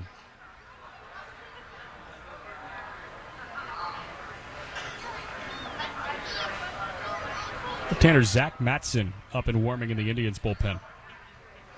A 1-1 pitch. Sable takes inside. It was in on his hands, and it misses for ball 2. To the good pitching matchup tomorrow night. 6:35 first pitch. Osvaldo Bido, who has had a couple of really solid outings scattered over his last month or so, poses one of the top pitching prospects for the Twins. As the 2-1 misses inside and runs the count in Sable's favor to 3-1. Right-hander Simeon Woods Richardson is the second-ranked Twins pitching prospect and the number 6 prospect in the Twins organization, according to MLB Pipeline. He'll get the ball for St. Paul. 3-1. That's a called strike. Sable undid the top strap of his elbow guard and the bottom strap. Pretty impressive that he had time for both straps. But he refastens. Set to go for a payoff with 1 away. And it's a slow chopper right side of the mound. Sisk makes the grab on the backhand and runs it to the bag himself. Sisk was going for it off the mound. Bechtold, the first baseman, was going for it as well. And when Sisk gloved it, he continued his dead sprint to the first base bag to beat Sable in a foot race. On that soft tapper, Ji-Hwan Bae advances to third. There are 2 away on the one unassisted putout. Very athletic play. Showed off his 40 time. Travis Swaggerty was 1 for 2. First pitch. This is outside.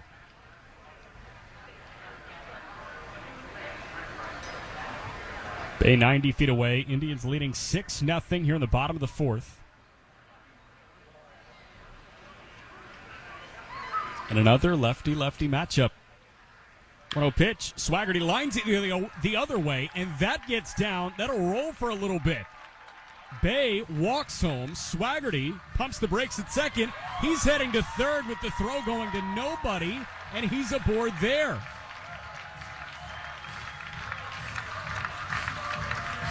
So Swaggerty certainly with an RBI double to make it 7-0. We'll see how they want to score this throw that went to pretty much nobody from the center fielder, John Andrioli. Ball was stung into the gap, and Andrioli slid to his backhand to cut it off before it got to the warning track. And his throw went to the second base bag, and there was nobody there. So Swaggerty at third, another run in. The first pitch to Mason Martin misses low and away.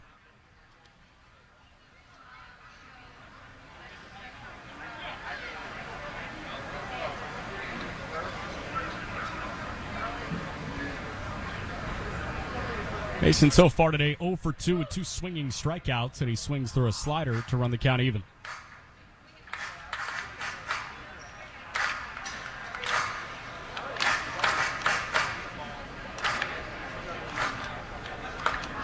Sisk set at the belt, and the 1-1.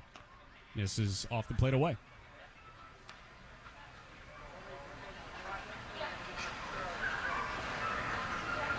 Action in both bullpens. Zach Matson likely tasked with the fifth. The 2-1 pitch.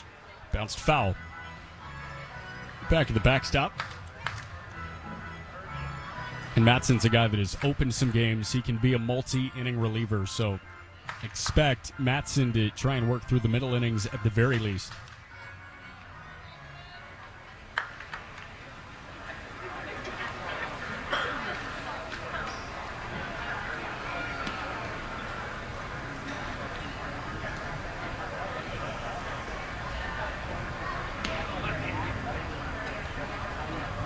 Right-hander Michael Felice is up and warming for the Saints. And the 2-2 waved at and missed. Lefty slider, crime from Sisk, and Martin goes down for the third time today. But the Indians get another, and as we go to the fifth, it's the Indians 7, St. Paul nothing.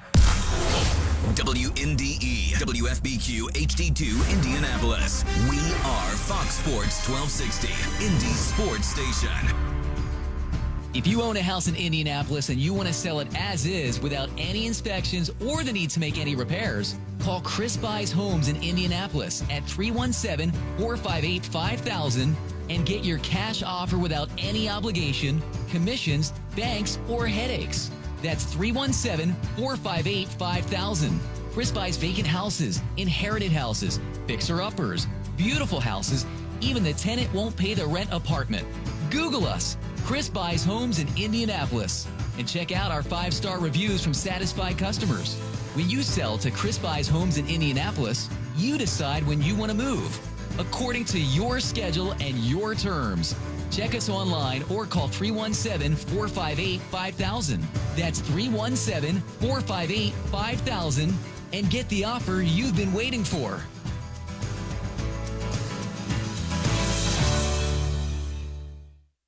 You may have heard about rising interest rates everywhere else, but at Diamonds Direct, we're helping you start your forever with 0 interest rates. Get the unbeatable price Diamonds Direct is known for and enjoy zero interest financing for 5 years on any purchase. At Diamonds Direct, we believe now more than ever you need to make your money go farther, and we're making it happen with this extraordinary limited time offer. Get that $8,000 designer ring for just over $133 a month. Diamonds Direct, your love, our passion. Get details and more now at diamondsdirect.com and approved credit. Now back to your Indianapolis Indians on Fox Sports 1260, Indy's sports station. And an Indiana 811 call to the bullpen. When the Indians turn to their bullpen experts, you can turn to the experts at Indiana 811 for your underground utility digging needs. Know what's below by going to 811now.com. And Zach Matson, the left-hander, 26 years old from Fayetteville, Missouri, into the game for the 29th time and the 19th time out of the bullpen for the Indians. Has a 5.6 ERA, 35 and a third innings, 23 strikeouts in 20 walks. Top 5, here's Howard. Okay, thanks, Jack. Andrew Bechtold leads off. Matson pitches. Big bounding ball, wide of first. Martin's got it. Underhand toss to Matson, covering for the out. Nicely done all the way around. Good lead toss by Martin, and Matson, to his credit, got over there in a hurry. Here is Wander Javier, who looked at strike 3 his first time up. Once in a while, pitchers are late covering first, and it is more inclined to happen when a right-hand batter's at the plate. Fastballs strike at the knees since they're not expecting him to go to the right side. Can I tell you what I thought I heard you say? You said good lead toss by Mason Martin. Yes, I did. Breaking ball in, strike 2. I thought you said goodly tossed by Mason Martin instead of nicely tossed. But it clicked. A good lead tossed. Yes. Yeah, I got you. You're thinking more deeply than I am. And a breaking ball low. He checked the swing. Ball 1. What do we have for this date in baseball history? We've got a lot. We start on September 19th, 1956. For the third time in his career, pitcher Don Newcomb hits 2 homers in one game. The Dodgers beat the Cardinals 17-2. And a breaking ball high, and that year Don Newcomb won the first ever Cy Young Award. And he also was the National League MVP. Had a great year. Although he pitched poorly in Game 7 of the World Series, and the Yankees beat him in that one. 2-2 delivery. Hit high in the air, left center. Sitter, the left fielder's there. And he has it 2 away.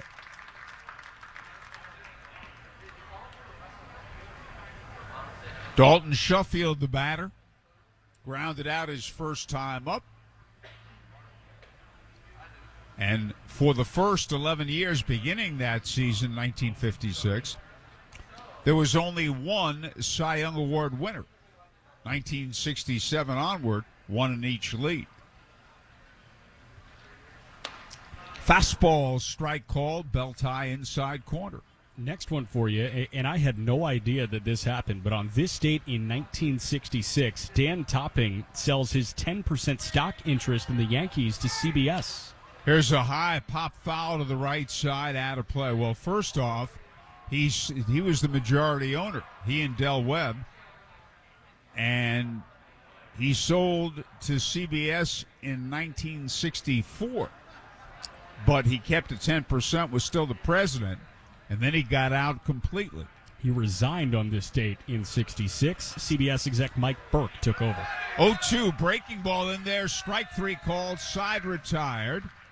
So, at the end of 4.5, Indians 7, Saints nothing. When you choose Andy Moore Kia, you'll always be treated like the MVP. That's what makes them the 2022 Dealer of the Year and Consumer Satisfaction Award winner. Plus, this season, they're proud to partner with your Indianapolis Indians. You won't just win at Victory Field. You'll score big with their easy, more-to-your-door vehicle delivery program. So choose Andy Moore Kia this season and score great deals on your next new Kia. Online at andymorekia.com. More for your money.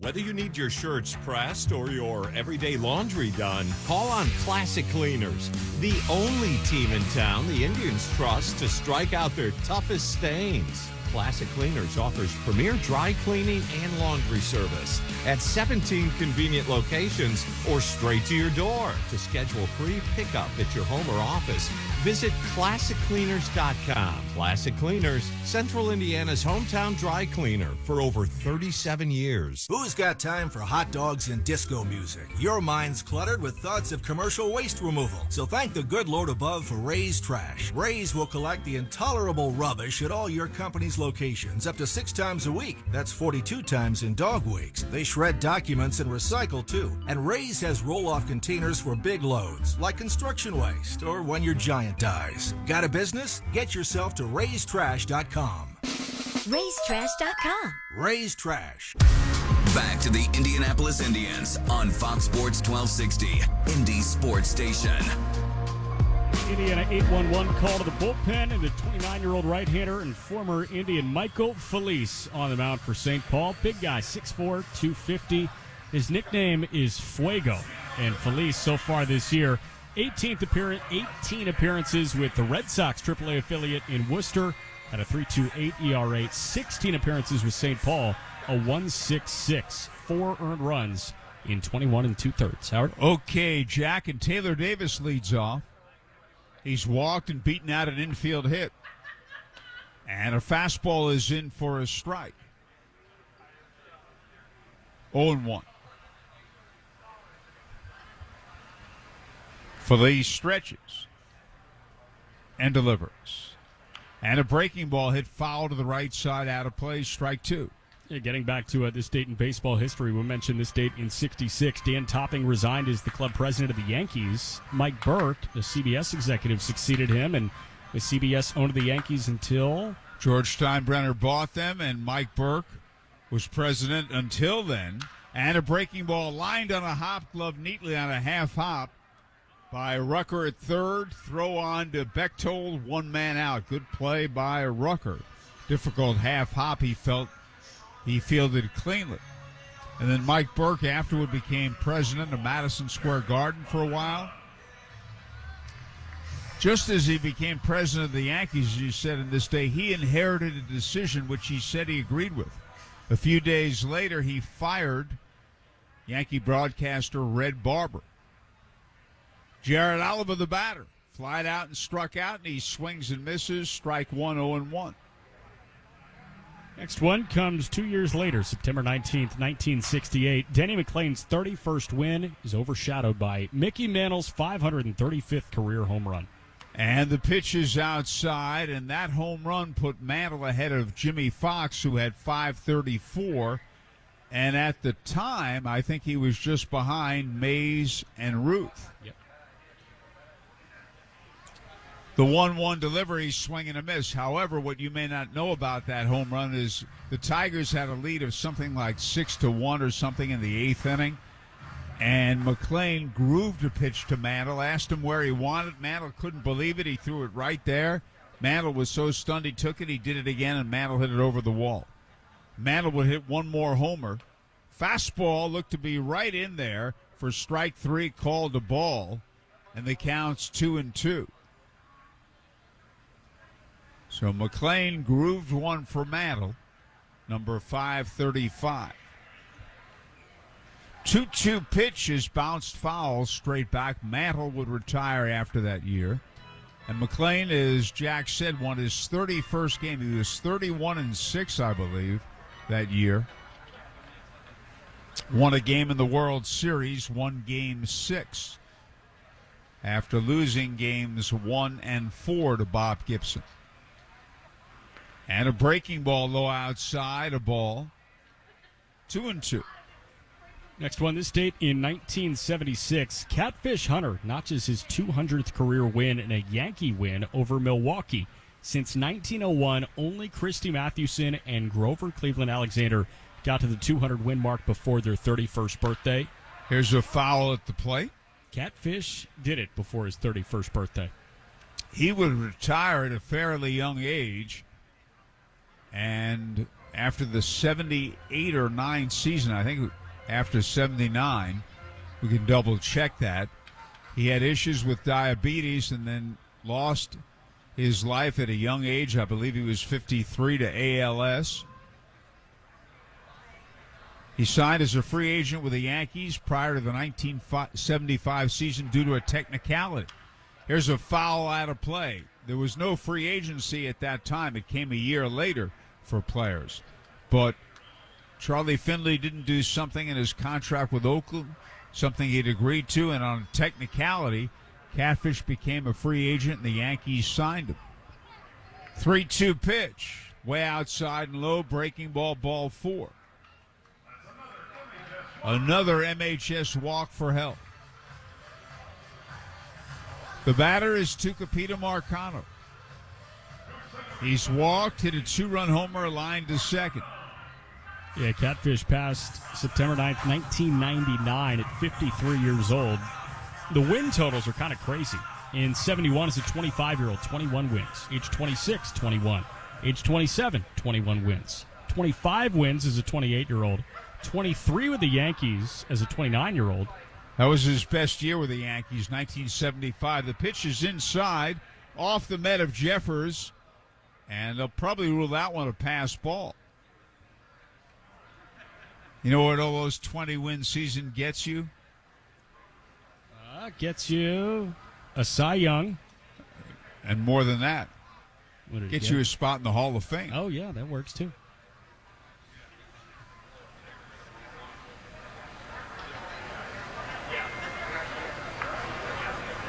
Let's see what that scoring is. I would think pass ball.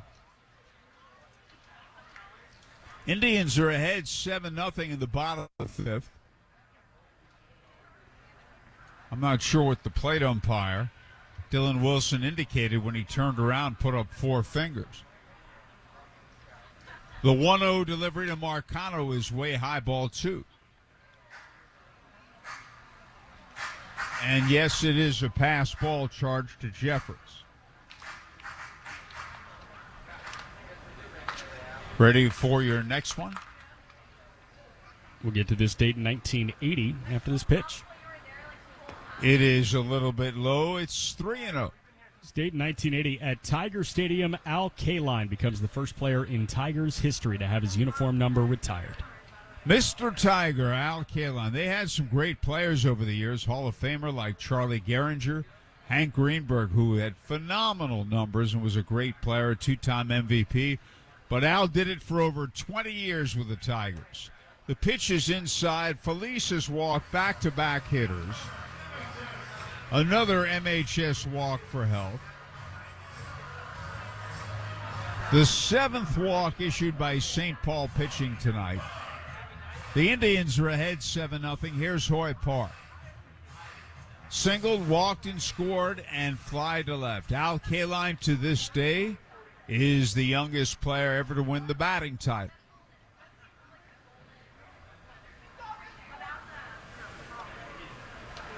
And a fastball is low, ball 1.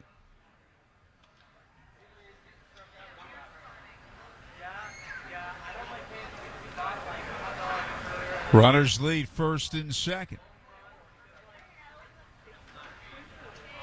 For these stretches. And delivers. Foul back on the screen. Got 2 more for you. This date in 1986, Tom Seaver throws the final game of his career in the major leagues for the Red Sox against the Blue Jays.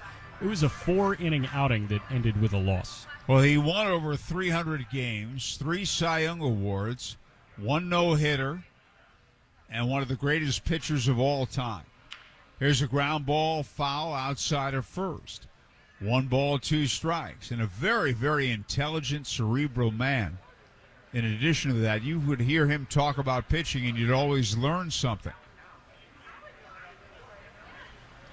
He was a college teammate at USC with longtime Cincinnati Reds broadcaster George Grant.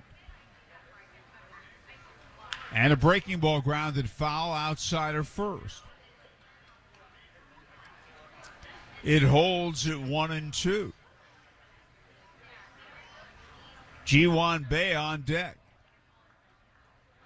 Seaver became a very successful wine man Yep. after his career. Sure did. He also was a broadcaster for a while, too. And here's a foul back on the screen. The tragedy was he caught Lyme disease. And it led to dementia and him passing away not too long ago.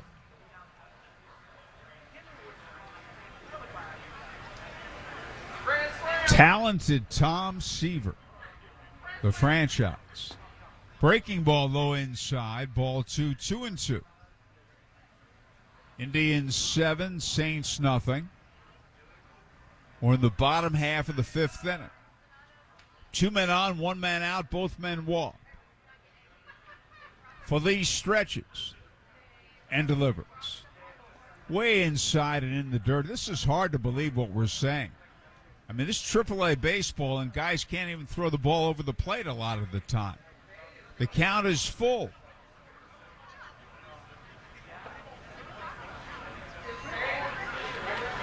Runners lead first and second. Feliz stretches and delivers. Swung on, ground ball hit hard to second. Throw to second out, on to first, double play. Sheffield, Javier, and Bechtel. 4-6-3. The inning is over. 5 innings are in the books. Indians 7, Saints nothing. Dear baseball fans, the Toyota RAV4 is an effective utility player that can adapt to any game plan. With available all-wheel drive and advanced safety features, there is no stopping this champion. No matter the pitch count, this is one SUV that is ready to swing for the fences and drive home a winner. So stop by your local Toyota dealer or visit Toyota.com to get yours today and add this impressive crowd favorite to your team. It's game time. RAV4. Toyota, let's go places. Yingling Traditional Lager. The beer for drinkers who know how to soar higher and spread their wings. So prepare yourself for takeoff and let your night take flight. When your lips meet that cold, crisp amber lager, there's no looking back. So go for glory. Tonight's about the lager, and this lager is all about soaring higher. Yingling Traditional Lager. Spread your wings. DJ Yingling and Son, Pottsville, Pennsylvania. Please drink responsibly. Every season has a home. Fall is in the fields, winter is for the Blues, but in spring, baseball is needed. Summer, that's our season. Home is at the ballpark and we're ready for you to move in. The coolers are full, the grill is hot, and we just cut the lawn. No need to bring a chair. We're saving the best seat for you. Come on over. Summer lives here. Victory is here. Get your tickets today at IndyIndians.com. The Indianapolis Indians are always right here on Fox Sports 1260, Indy Sports Station. And we move to the 6th inning, and here's Jack. I've got one more this date in baseball history for you. Zach Matson is still on the hill in a 7-0 Indians lead. We'll see the top of the order with Cole Sturgeon. This date in 2020. And we've got some ties to this homestand at Victory Field. This date in 2020, shortly before the Tigers played a game against the Cleveland Indians, as Matson's first pitch to Sturgeon, called strike one, Tigers manager Ron Gardenhire announces his retirement effective immediately. Lloyd McClendon completes the season as the interim manager. Now, we just saw Lloyd this past week managing Toledo. One misses outside. And Gardenhire's son, Toby, is the manager of St. Paul. Oh, how you tied that together very nicely. Just beautiful. Very well done. Lloyd managed in the big leagues with Seattle and Pittsburgh. And was out of baseball last year, but as you said, managing Toledo, had a nice talk with him a few times when they were in here. 1-2 pitch. That bounces. Cat moves to 2-2 on Sturgeon. And Ron Gardenhire had a lot of success, managed in the big leagues a long time with the Twins mainly, then the Tigers.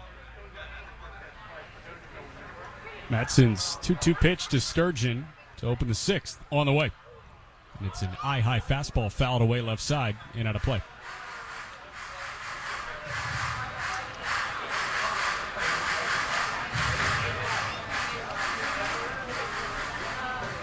Gardenhire had some loaded Twins teams. 2-2 pitch. Sturgeon puts the other way, foul left side. Well, I don't recall them going deep into the postseason. They did make it several times. One year they finished tied with Detroit for first in the NL Central, had that playoff game that was so exciting in extra innings. Search for songs. Minnesota won. It's pitch, a called third strike. Slow breaking ball. Center cut, and Sturgeon locked up. One away, and now it's Ryan Jeffers. Thank you very much, Jack. Great job. This date in baseball history. Of course. Ron Gardenhire, the 2010 AL Manager of the Year, won 90 games 4 times with Minnesota.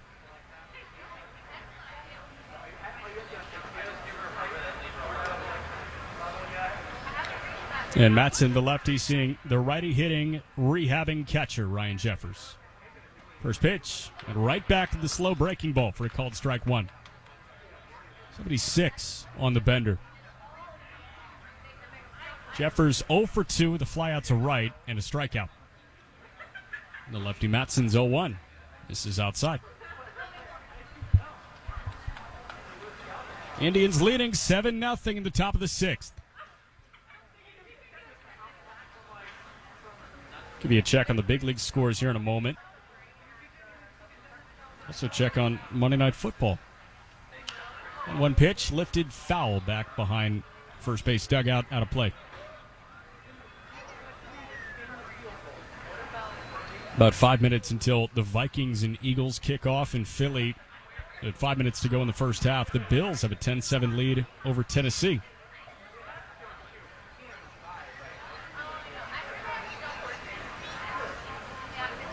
One-two pitch. This is inside. Scoots Jeffers off the plate just a little bit. Josh Allen, the Bills quarterback, who is as talented as they come. 13 for 17 passing, 137 yards, a touchdown. 2-2 from Matson. That just missed. Like it caught the outer half, but umpire Dylan Wilson says no. The count runs full on Jeffers with Trevor Larnach waiting on deck.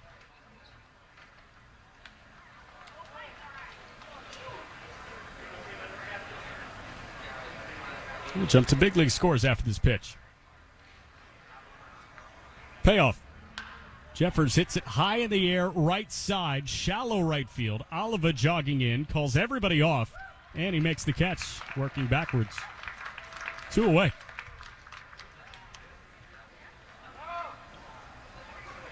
That brings up Larnach, who lined out to center and bounced out to second. 2 final scores. Again, Minnesota, the parent club of the Saints, fell to the Guardians in Cleveland 11-4. And the LA Angels officially eliminated from postseason contention. They fall 9-1 at home to Seattle. Logan Gilbert got the win for the Mariners. First pitch to Larnach is a called strike. 92 on the outside corner in a lefty-lefty matchup with Zach Matson. A couple of games in the 6th. Top 6 in Miami. The Marlins are up 7-3 on the Cubs. 0-1. Slow breaking ball misses low and away. And the Astros visiting the Rays in Tampa. Houston out to a 4-0 lead. 1-1 pitch. Lined foul right side. Hits the netting. The count moves to 1-2 on Trevor Larnach. Houston up 4-0. They're 96-51. 45 games over 500 after left-hander Framber Valdez for them set a major league record yesterday. 1-2 pitch. That's just off the plate away. 2-2. Framber Valdez set the big league record with his 25th consecutive quality start. 6 or more innings, 3 or fewer earned runs. 2-2 pitch. Larnach out in front of a breaking ball, and he rolls it foul right side. Count stays 2-2. Through 4 in Baltimore, Tigers have a 6-0 lead after they just appointed a new president of baseball operations from San Francisco. Bottom 4 in Atlanta, Braves up 2-0 on the Nats. And top of the 4th in Milwaukee, Mets and Brewers scoreless. 2-2 pitch.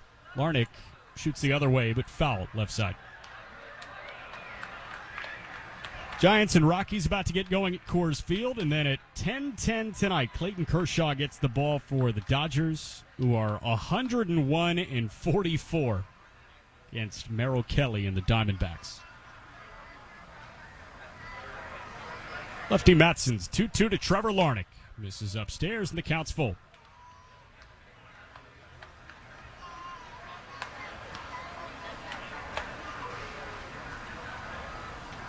Indians jumped out to an early lead, and the pitching has held strong. Indians got swept by Toledo in a 6-game set. The payoff pitch, breaking ball clubbed foul right side, and the battle continues. 9th pitch of the plate appearance upcoming.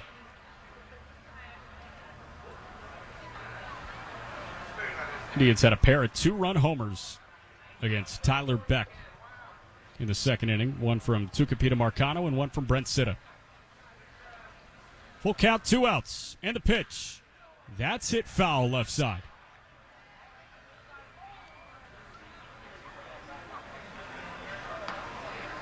Indians leading 7-0 in the top of the 6th inning. And Trevor Larnach is sticking around.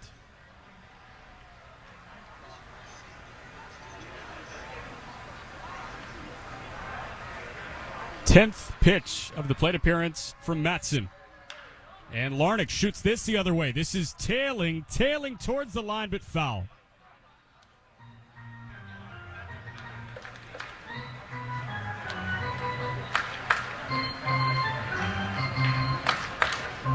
He's going to put one of these between the white lines.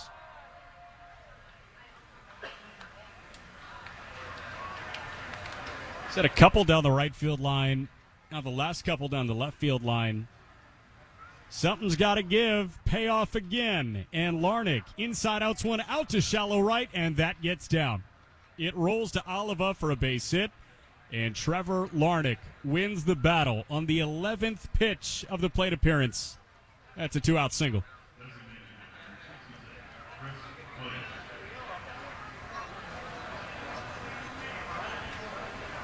Pitch ran in on Larnach's hands, and he just fended it off. It's the barrel, but it didn't matter. So Larnach aboard. That's the righty bat Chris Williams. Struck out swinging twice. First pitch, misses upstairs. First time he saw Cody Bolton, the starter who went 3. It's Taylor Davis out to have a quick combo with Zach Matson. In the 4th, he struck out against David Bednar. One of 2 punch-outs for him. After the long plate appearance, after the first pitch missed upstairs, Davis went out to just try and slam the reset button with Zach Matson. Taylor back into the crouch. Martin holding Larnach at first.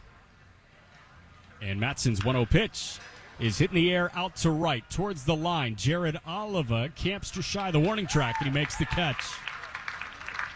So Zach Matson works around the 2-out single. And as we go bottom 6, it's the Indians 7, St. Paul nothing. I've got some advice for you. If you need a very special gift for a very special someone, then you need to see my friend Mary and her spectacular collection of beautiful jewelry at Camus Fine Jewelers at 82nd and Fall Creek. Mary's been making me a hero for years, and she'll do the same for you. They'll even gift wrap it for you also. A special something to fit everyone's budget. Come on, do you really think she wants a shiny new vacuum, or would you rather have a shiny new diamond? Camus Fine Jewelers really are a cut above. My daughter's making college plans, and she's got a long wish list for her future. We toured IUPUI, and we're impressed. With the campus located in downtown Indianapolis, she'll have access to real-world opportunities that will put her education to work. And with professors ranked in the top 50 nationwide for exceptional undergraduate teaching, she'll have the guidance she needs to make her future goals a reality. Want to know more? Go to iupui.edu. Failed sump pump, flooded basement.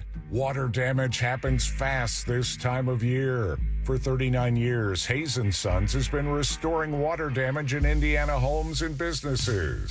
They'll help you navigate your insurance claim and get your life back on track. So when a water disaster strikes, tell your insurance agent you want Hayes & Sons for your restoration work. For more information, please visit hayesondsons.com. Now back to your Indianapolis Indians on Fox Sports 1260, Indy Sports Station. Indians fans, don't miss Thirsty Thursdays at Victory Field. Get $2 Pepsi fountain drinks, $3 domestic draft beers, and $5 craft and premium draft beers on Thursdays all season long. For a list of games, visit IndyIndians.com/Thursday, or just come this Thursday. Final Thirsty Thursday of the season at Victory Field. And the first pitch from Michael Felice to Ji-Hwan Bae is a called strike to open the bottom of the sixth. Indians leading 7-0. And Felice in his second inning of work, seeing Bae, Sitta, and Sable. Pitch to Bae, fended foul. Thursday night is 7:05, first pitch. Jared Eichhoff will get the ball for the Indians. Randy Dobnak will get the ball for the Saints. Dobnak has a great mustache. Something to note. 0-2 pitch. Misses upstairs. Again, tomorrow, really solid pitching matchup. Osvaldo Bido for likely the final time at home against the second-best Twins pitching prospects. The 1-2 pitch. Line foul left side. Simeon Woods Richardson gets the ball for St. Paul tomorrow. 6:35, first pitch again tomorrow, and then 1:35 on Wednesday. 1-2. Bae lines foul again left side. Been behind a couple of heaters. Bae's just getting a piece of the barrel on it and shooting it over the Indians' dugout.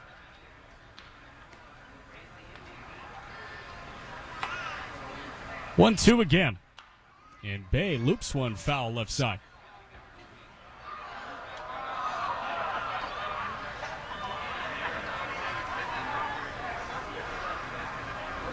Indians offense highlighted by a 5-run second. And the 1-2. Bae hits softly out to shallow left center. Shortstop Javier working back, and can he make the catch? No, I think it bounced, and Bae aboard.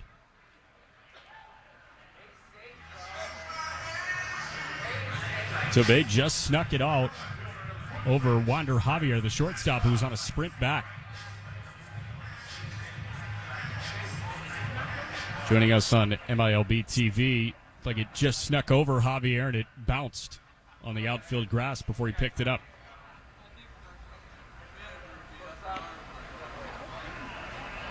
So Bae aboard with the bloop single, and the first pitch to Brent Sitta. He takes a massive swing and a miss.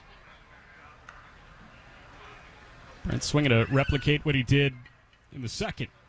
He had a 2-run homer over the 405 marker, shaded a bit to the right of straightaway center. 0-1. It just missed the outside corner.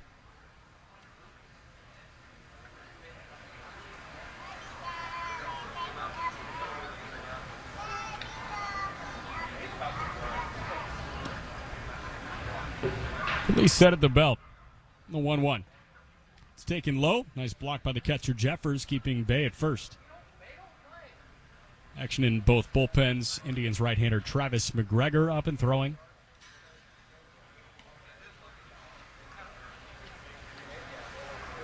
And a right-hander also up and warming for St. Paul. 2-1.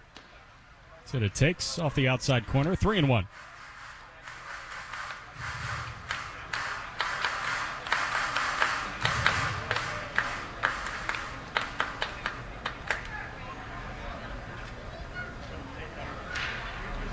Three-one pitch. So it takes, and that's ball 4.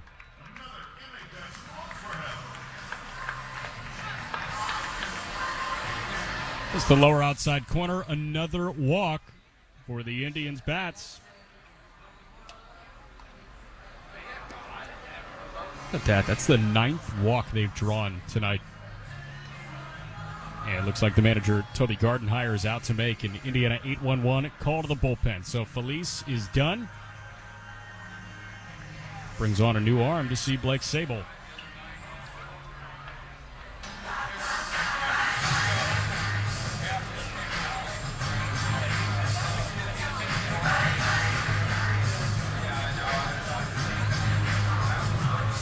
So the righty Brad Peacock is into the game.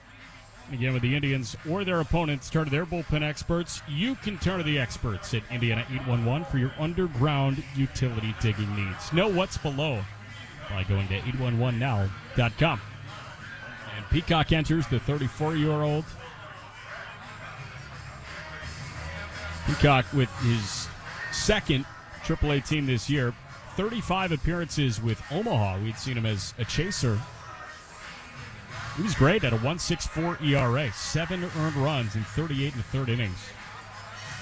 Comes to St. Paul. This is his 18th appearance at a 4.15 ERA. That's 8 earned runs in 17 and a third innings. Struck out 16, walked 9. Opponents hitting .221 across both stops against Brad Peacock this year.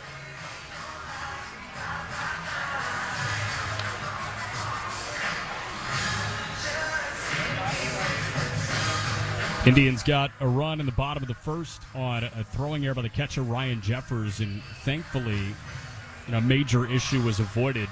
It struck the opener, Austin Schulfer, in the back of the head. The throw down to second, trying to get Ji-Hwan Bae stealing a base, and it carried him toward the third base dugout and allowed Tucupita Marcano to score. But again, thankfully, Schulfer walked off under his own power, hoping the best for Austin. Then a 5-run second. A 2-run homer for Tucupita Marcano, an RBI double for Ji-Hwan Bae, and that 2-run blast from Sitta. And an RBI double from Travis Swaggerty in the fourth. That's the game where we're at now. The Indians leading 7-0 in the bottom of the sixth. Nobody out. Man at first and second. And the lefty hitting Blake Sable, who's 0 for 2, steps in. First pitch of Peacock's night. Sable hits it foul left side and just over the netting, out of play.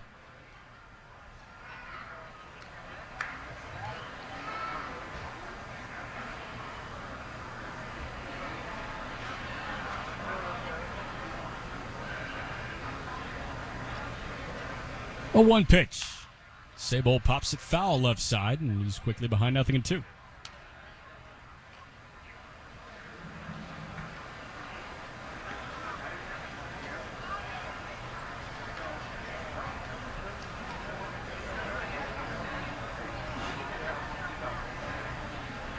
The veteran right-hander Brad Peacock set just above the belt. Peaks back at Bae at second. And the 0-2 pitch. Sable lifts out to center field. Andrioli hardly has to move. Bae can tag and move. He's on his way to third. Throw is cut off by the shortstop Javier. And Ji-Hwan Bae tags and advances to third.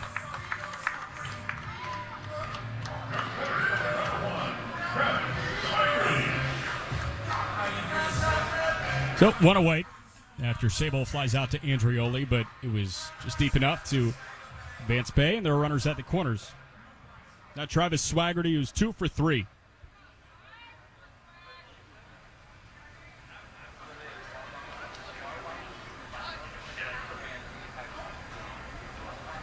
First pitch, that's a called strike on the outside corner.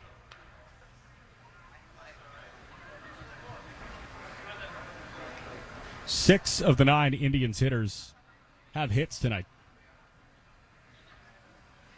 The 0-1 pitch misses outside.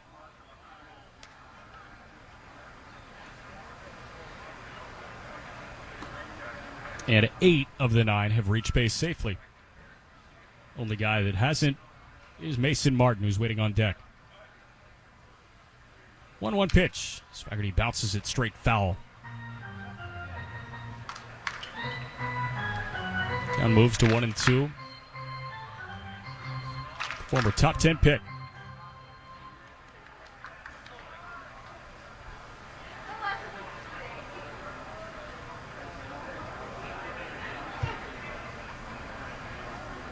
One-two pitch from Peacock. And Swaggerty crushes it on a line. It one-hops to center fielder Andrioli, and Bae will score. Oh, he stung that. RBI single for Travis Swaggerty. It's 8-0 Indians here in the bottom of the 6th. Sitta moves to second. The ball was crunched.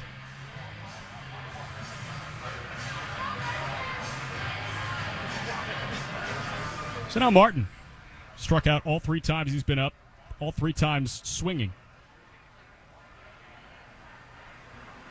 The first pitch from Peacock. This is up and out. How about this note on Guardian starting pitcher Cal Quantrill? Quantrill, who is solid, a 3.56 ERA so far this year. Cal Quantrill has started 32 games at home for the Guardians over the last couple of years. 1-0 pitch. It's a called strike. Cal Quantrill has not lost a single start in 32 starts at home.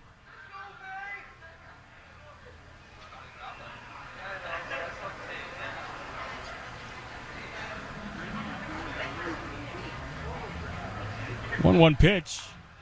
Martin with a little cue shot foul towards the third base side. Remarkable.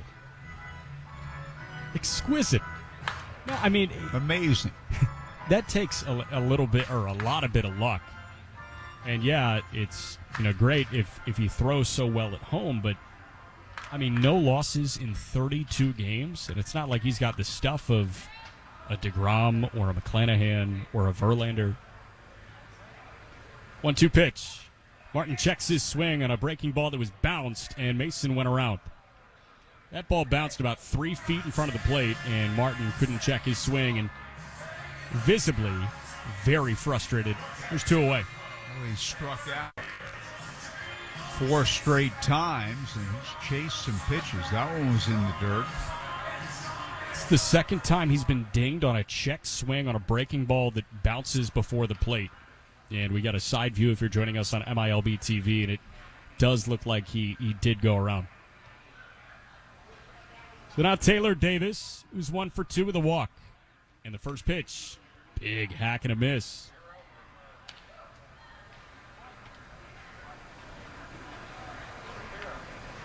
Taylor's not being cheated.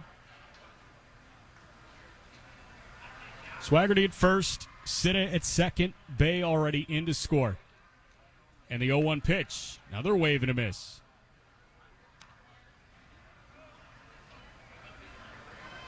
The ball's 2 strikes, 2 outs, bottom 6. Indians up 8.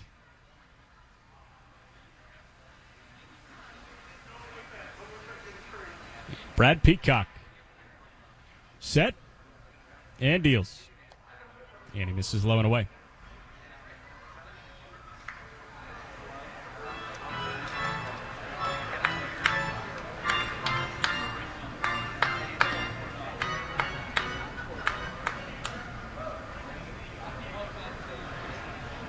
Indians on the verge of snapping a 6-game losing streak. And the 1-2. That misses low and away. Dropped all 6 to the wrecking ball that is the Toledo Mud Hens. Won 10 in a row. Previous 4 ahead of that 6-game sweep came against St. Paul. 2-2 pitch. Davis fouls it right back to the screen.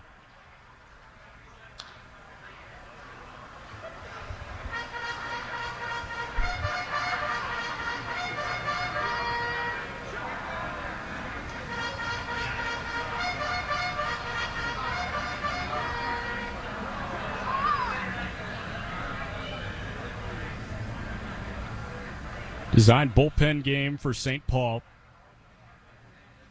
And Peacock's 17th pitch. That misses low and away.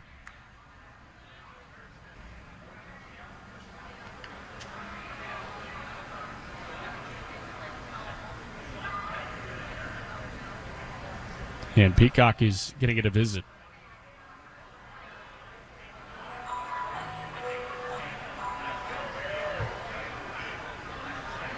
Looks like we have a defensive change that we forgot to alert you about. Frank Nigro is the new catcher. He replaces Ryan Jeffers.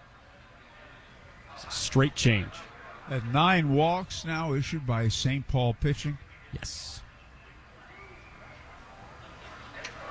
The payoff pitch is a called third strike. Taylor Davis thought it was the 10th, but instead it's a punch out to strand 2. We go to the 7th. It's the Indians 8, St. Paul nothing. Looking for a fun, inexpensive night out? Royal Pin. Go bowling at any Royal Pin Leisure Center. Have fun bowling in a smoke-free environment. Royal Pin offers many bowling, food, and drink specials. And to reduce your waiting time, go to royalpin.com and make your online bowling reservation today. For the Royal Pin Center nearest you, call 465-8484. Royal Pin. For us, life is about winning, but it's also about playing. It's the premier way. We don't skip a workout or a happy hour. We go for a run, get our heart rate up, work on our game. We're big fans of the do-over. Of course we play to win, but mostly we play to play. Corona Premier is the lower carb, lower calorie beer for those who come to play. Make it Premier. And the filet mignon, medium rare. A steak is like a burger, only better. These seats are amazing. Can you believe we're this close? The front row is like the nosebleeds, only better. And Elements Financial? It's like a bank, only better. Yes, Elements offers higher deposit rates, lower loan rates, and fewer fees to help you succeed financially. Visit elements.org to learn more. Federally insured by the NCUA. We are Fox Sports 1260. Back to the Indianapolis Indians on Fox Sports 1260, Indy Sports Station. We've got an Indiana 8-1-1 called the bullpen, and in steps the 24-year-old right-hander Travis McGregor, former second-round pick of the Pirates back in 2016. McGregor making his 21st appearance as an Indian, has a 7.55 ERA, 26 earned runs in 31 innings of work, punched out 36, walked 23, and opponents have a 242 batting average against him. McGregor going to start with John Andrioli in an 8-0 Indians lead in the top of the 7th. Andrioli so far today, 2 for 2. Provided 50% of the Saints' hit output. And the first pitch is a called strike, 94 on the lower outside corner.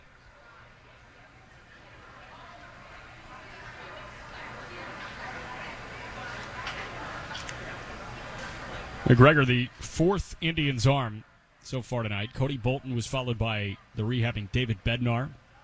One pitch, misses low and away. And Zach Matson for 2. Now the first for McGregor.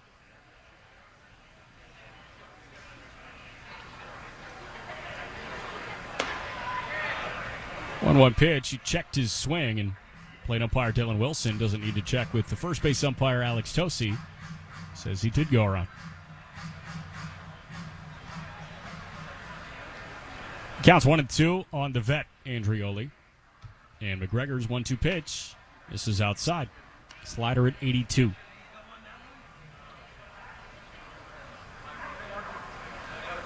Andrioli with a hit to lead off the second and a single up the middle in the 4th. And the 2-2 misses outside to run the count full. Other hits came from the leadoff man Cole Sturgeon to open the game and Trevor Larnach last inning.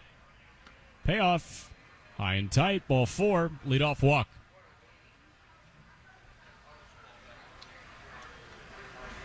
So Andrioli was already the only guy to reach base multiple times for St. Paul, and he's now reached base 3 times. Now Jake Rucker struck out twice, both swinging. Once against Bolton, once against Bednar. First pitch, Rucker lines it foul right side, tailing out of play.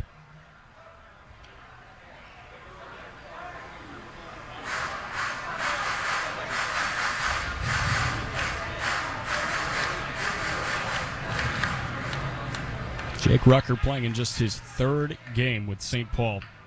60 games in low A. A 1 pitch, lifted foul. Your weekend mixtape. Make just for you every settings. With Button. Fort Myers Mighty Mussels. Mussels. The shellfish, not the bicep. And then 55 games with the Cedar Rapids Colonels.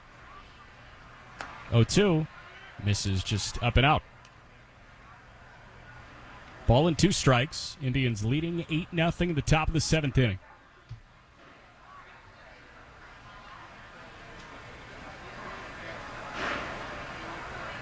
McGregor from the stretch with a man at first. The 1-2 pitch snapped off and a called third strike. Slider caught the inside corner, and there's one away.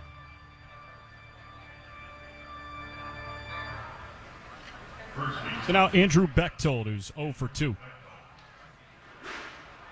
It's a front door breaking ball. You start it in on Rucker's shoulder that curls onto the plate. And the first pitch to Bechtold. Fastball misses upstairs at 93 for ball 1.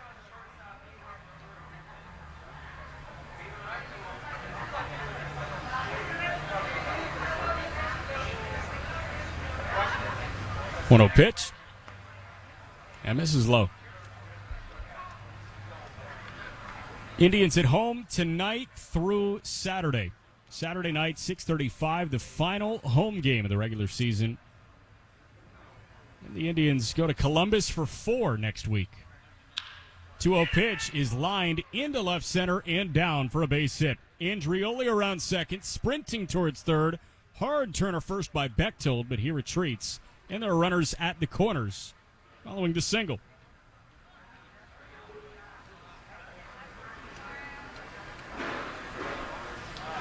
So first and third, one away, and now it's Wander Javier. And Bechtold hit that thing hard out to left center field.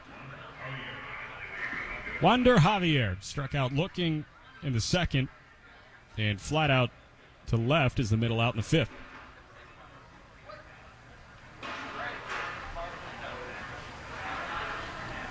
First pitch. Javier takes up and out.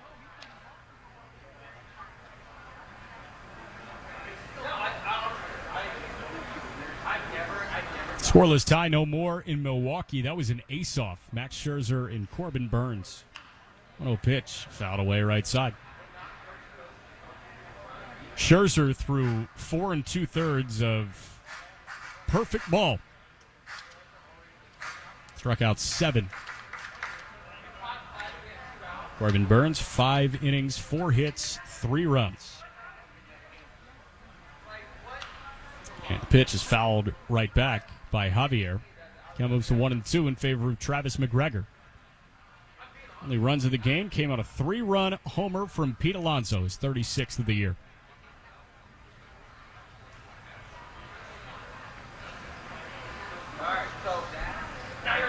One-two pitch to Javier. He lifts out to shallow center. Swaggerty working in, lining up a throw. Andrioli thinking of tagging. He is. Swaggerty's throw coming home. It's on line. Davis can't reach and apply the tag on a head-first dive into the plate from Andrioli.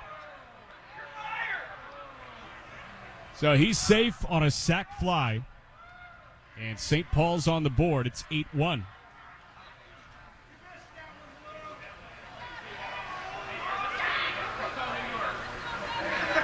Piece of running by Andrioli, and it was a really good throw from Travis Swaggerty. If Taylor Davis had 2 more inches of wingspan, Andrioli's probably out on that dive. Bechtold stayed put at first. So 2 away in the top of the 7th. And it's the 9-hitter Dalton Sheffield. In the first pitch, he cracks out to left field, and that is rolling quickly to set up for a base hit.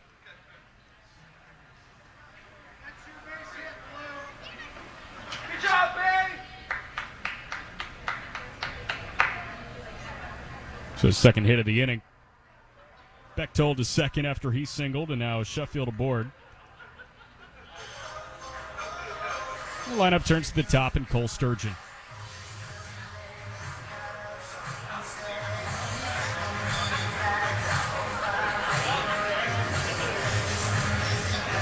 Quick visit from Taylor Davis to the mound and Travis McGregor.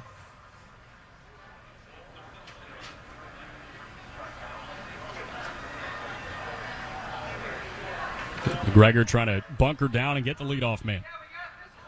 Out away from the stretch. And the first pitch to Sturgeon, he yanked and a missed inside.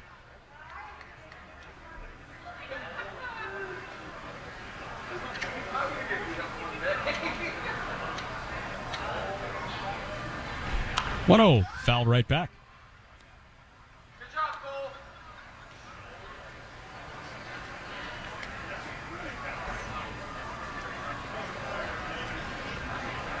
Fifth inning over, 5 perfect against the Brewers in Milwaukee for Max Scherzer.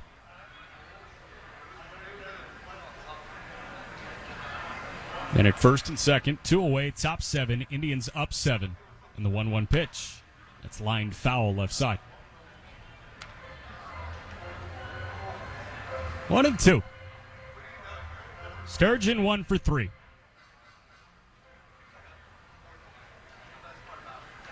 Gregor shakes a couple of times, now nods, and is set. The righty's 1-2 pitch. Wave and a miss, 95 elevated, and it's stretch time at Victory Field. We go bottom 7. It's the Indians 8, St. Paul 1. WNDE, WFBQ, HD2, Indianapolis. We are Fox Sports 1260, Indy Sports Station. Just because you've raised a no-fear athlete doesn't mean you don't shudder with every hit. At Franciscan, our team is dedicated to being Central Indiana's sports injury champs, specializing in treatment, rehab, and the most comprehensive concussion management available. We're here to help them feel strong enough to hit the field again, and you feel better about letting them. Franciscan Health Sports Medicine. Inspiring health. Every season has a home. Fall is in the fields, winter is for the Blues, but in spring, baseball is needed. Summer, that's our season. Home is at the ballpark and we're ready for you to move in. The coolers are full, the grill is hot, and we just cut the lawn. No need to bring a chair. We're saving the best seat for you. Come on over. Summer lives here. Victory is here. Get your tickets today at IndyIndians.com. We're Citizens Energy Group, and we're here for you. We're your local utility provider and your neighbors. We take care of our customers while connecting to what matters. We are committed to providing safe, reliable services and making our community a better place to live. At Citizens Energy Group, we're all citizens. The Indianapolis Indians are always right here on Fox Sports 1260, Indy Sports Station. Bottom of the 7th, Indians up 7. Bark in the Park night. Seems like Rowdy is following the good boy that was out on top of the Indians' dugout up to the concourse after the 7th inning stretch. So Rowdy will go back to greeting his fans. And Brad Peacock back out for his first full inning of work. Starts with Jared Oliva. And the first pitch is a called strike in the knees. 9-1-2. 2 up against Brad Peacock. Oliva, Marcano, and Hoy Park. 0-1 pitch. It bounces in front of the plate.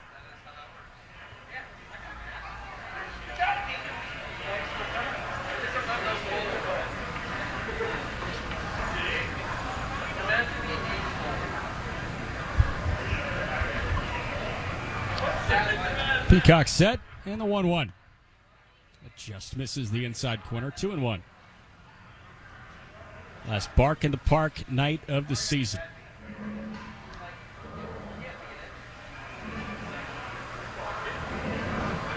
Two-1. Oliva hits on a line out to left, but it hangs up for Sturgeon to make the catch. 1 away. It was hit really well, just right at Sturgeon. So Oliva retired, and now Marcano. Peter Marcano so far today, 1 for 2 with a 2-run homer. He's walked twice. Lefty hitting Marcano, seeing the righty Peacock in the first pitch. Misses just below the knees.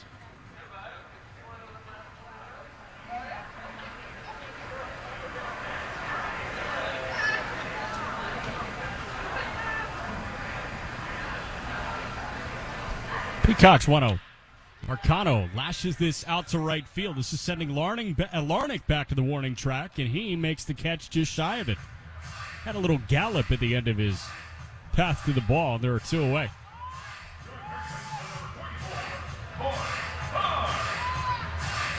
Larnach staying in the game, unlike his fellow rehabber Ryan Jeffers, who was lifted.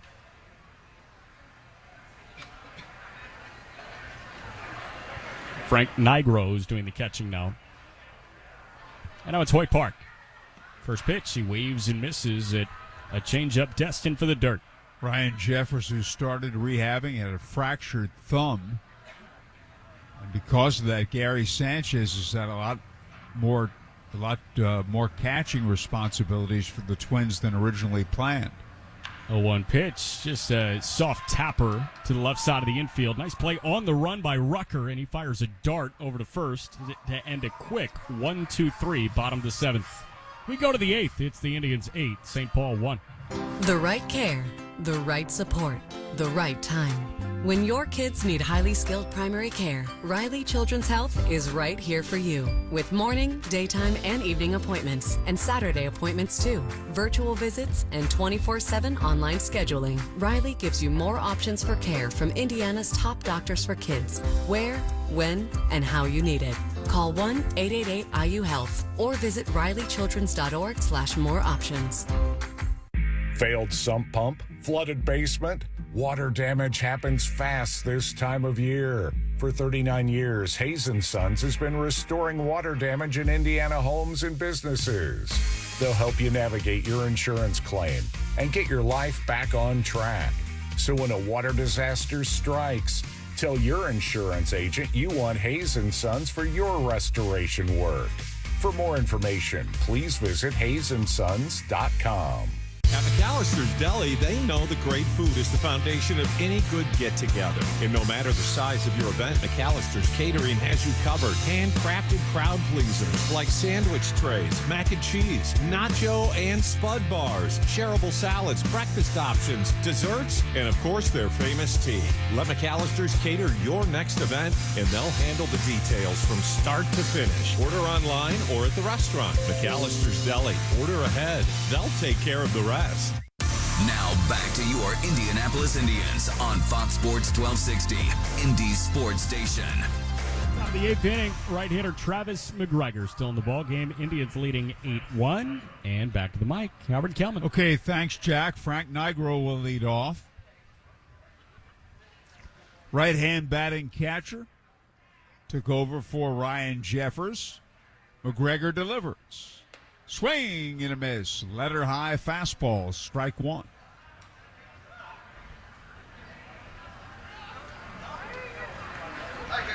Indians on their way to snapping a 6-game losing streak.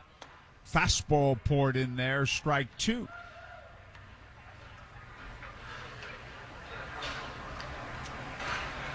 And the 0-2 delivery. Breaking ball in on him. Ball one.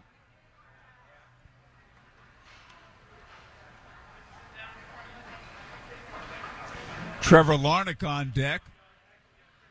The 1-2 pitch. Swing and a miss. He had quite a cut at a fastball. Strike three, one away.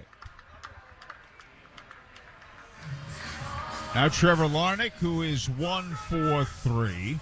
A bloop single to right.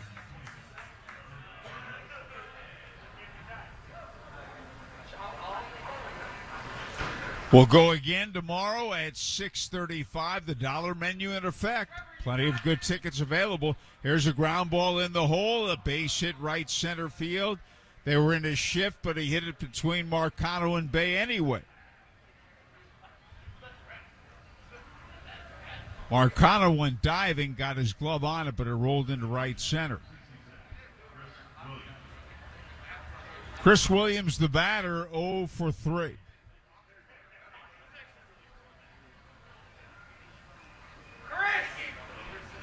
Right-hand batter. McGregor sets and delivers. Fastball is a strike.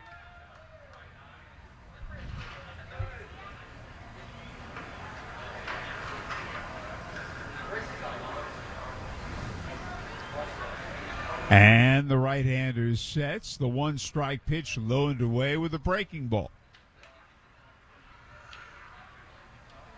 You were saying earlier this St. Paul pitcher tomorrow is a big prospect. Yeah, Simeon Woods Richardson. He came over in that Jose Barrios deal with Austin Martin, former top 5 pick. And a breaking ball grounded back to McGregor. He's got it. Throw to second. He threw it, and he's out at second. The Indians got a break there. It was a poor throw, and I don't think Marcano was on the bag, but they called him out. The throw by McGregor was way offline to the third base side of second. Marcano backhanded it. I thought he was off the bag, maybe not, but in any event, the Indians got an out there. McGregor picked it up, just fired one. I look at the replay, I think he did have his foot on the base. Yeah. But in any event, not a good throw. They got away with it. There are 2 outs. Andron Andriola bounces one to third. The long throw by Park is just in time to Martin. Andrioli out 5-3. Side retired at the end of 7.5. Indians 8, Saints 1. Every season has a home. Fall is in the fields, winter is for the Blues, but in spring, baseball is needed. Summer, that's our season. Home is at the ballpark and we're ready for you to move in. The coolers are full, the grill is hot, and we just cut the lawn. No need to bring a chair. We're saving the best seat for you. Come on over. Summer lives here. Victory is here. Get your tickets today at IndyIndians.com. All I want this year is to be cancer-free. All I want is a healthy heart. All I want is to see the world. All we want is hope. Make a difference in a child's life. Make a year-end gift at RileyKids.org. The gift of hope happens here. At Riley Hospital. Is your building haunted or infested with icky snakes? Then tear it down. The Raised Trash Demolition Squad can flatten buildings up to 3 stories tall. Whether it's a commercial or residential structure, the Raised Trash Demo experts will make it go boom. And with their roll-off containers, they'll haul away the mess quicker than you can say, hey, there used to be a building there. Bring your old fire trap to its knees with Raised Trash. RaisedTrash.com. Raised Trash. Back to the Indianapolis Indians on Fox Sports 1260, Indy Sports Station. We've got an Indiana 811 call to the bullpen, kind of a call to the dugout. Nash Knight, a position player, is into the game. Nash Knight, a 30-year-old third baseman by trade. I was looking back at his pitching register, and he has 6 appearances under his belt, totaling 3 2/3 innings. He owns a lifetime 7.36 ERA. That all came in the Blue Jays system. So the 30-year-old infielder, Nash Knight, is on the hill, a position player pitching. Howard? And G1 Bay leads off, and boy, that was like an eephus pitch. It's called outside, ball 1. Bay has doubled and singled and walked, and the pitch hit high in the air to left field. Sturgeon moves toward the line. He's there, and he's got it. 1 man out. The batter is Brent Sitta. Sometimes it can take a while to get an out when a position player is on the mound. Sitta has a 2-run homer tonight. He's also walked a couple of times. He also hit a 2-run homer on Saturday evening.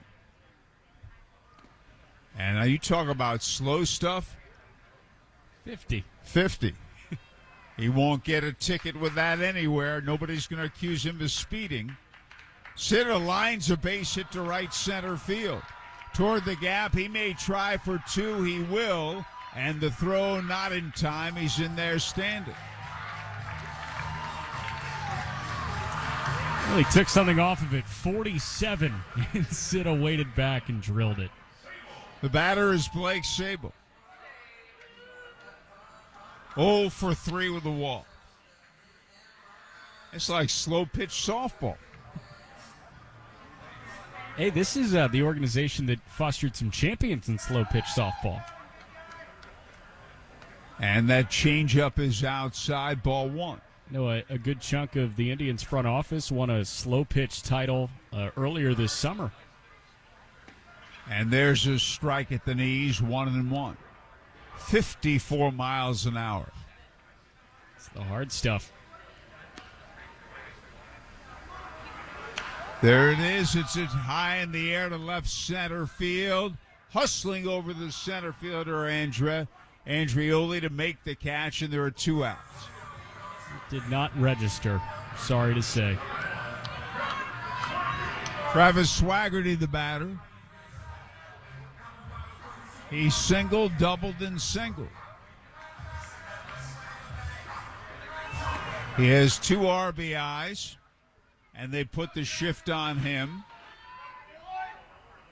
And he grounds it foul outside of first, strike 1.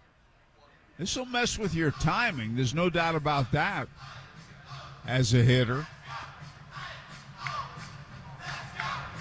And the 1-strike pitch, it's in the dirt and back to the screen. And it hit him. Okay, it hit Swaggerty. He didn't make a grand effort to get out of the way. He's all right. Mason Martin, the batter.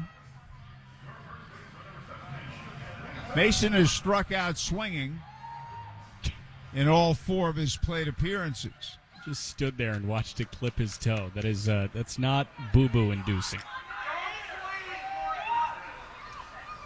Martin takes a strike.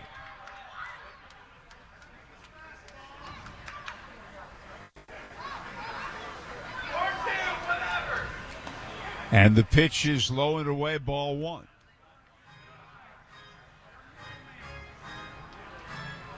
And the 1-1 delivery.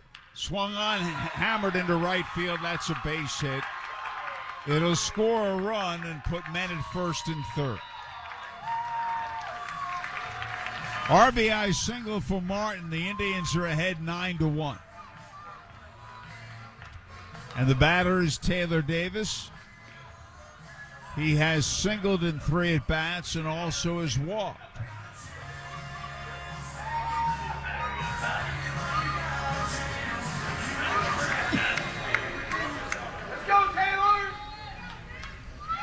And there's that slow pitch, low and away, ball 1. He registered at 44. Nash Knight.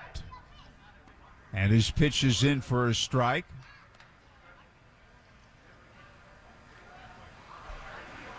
"29 years old from Denton, Texas."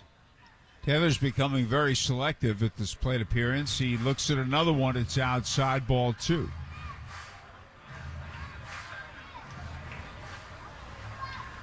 And there's a strike at the knees, and the count is 2-2. You don't want to be caught looking here, man. I'll tell you that. Taylor's looked at 2 strikes.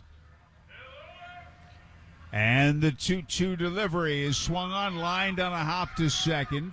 Glove there by Sheffield onto Javier covering. Force at second, 4-6, side retired. At the end of 8 full innings, it's the Indians 9, St. Paul 1. We're Citizens Energy Group, and we're here for you. We're your local utility provider and your neighbors. We take care of our customers while connecting to what matters. We are committed to providing safe, reliable services and making our community a better place to live. At Citizens Energy Group, we're all citizens. Why is Elements Financial like a bank, only better? One reason is we are here for you both near and far. We're proud to be respected locally and accessed globally. You are likely to see us at your own workplace. Elements is based in Indiana, yet accessible from anywhere. And overall, we're helping you to be smarter with your money in any situation. Visit us at elements.org to learn more reasons we are like a bank, only better. Federally insured by the NCUA.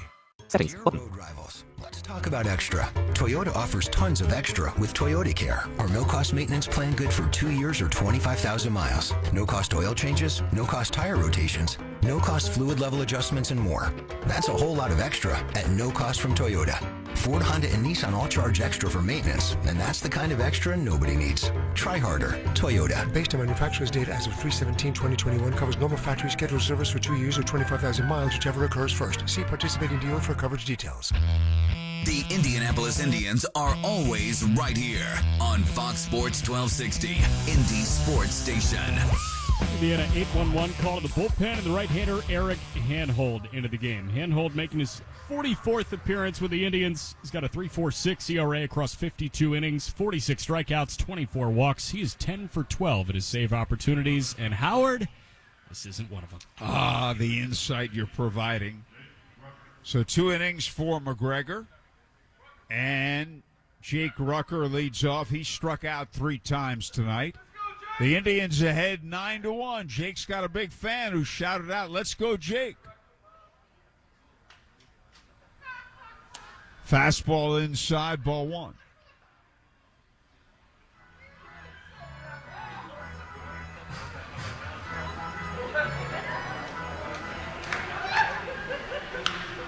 And the pitch is grounded foul outside of third. A ball and a strike.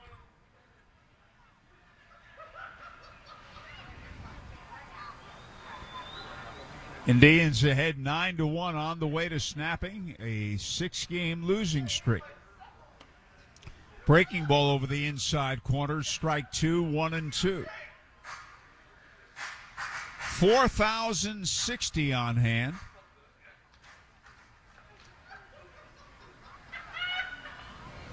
Fastball swing and a miss. He struck him out, and there's one away.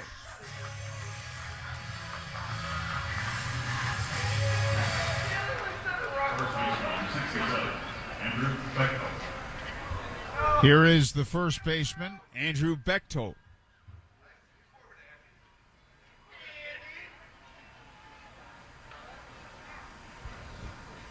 And the pitch to him is a breaking ball in for a strike, 0-1.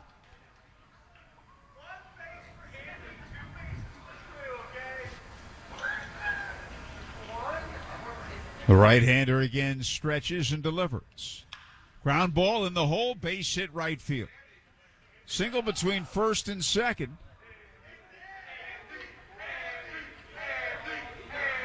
And Wander Javier, the batter, he struck out, flied out, and knocked in the one St. Paul run with a sac fly to center field. That was in the 7th inning. Indians ahead 9-1, 1 man on, 1 man out in the 9th. Fastball high and tight, ball 1. It's the official scorer's call as to who gets the win for the Indians. Here's a swing and a miss. Since they grabbed the lead in the first 5 innings, didn't relinquish it, and the starting pitcher didn't go 5. Scorer gives it to the pitcher in relief he feels is the most effective. Pitch inside. Tonight's official scorer, veteran Kim Rogers. Kim started covering the Indians for the Indianapolis News in the early 1980s. Here's a swing and a miss. 2-1. And then he moved over and covered the Indians for the Indianapolis Star. Big Cleveland Indians fan, goes way back. Here's a swing and a miss. He struck him out. There are 2 away. We've had some interesting discussions with Kim over the years during rain delays.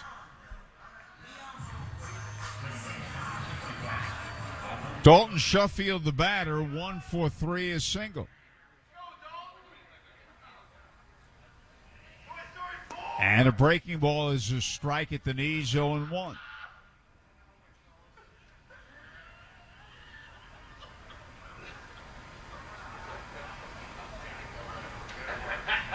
And fastball is swinging a miss, strike 2, 0-2.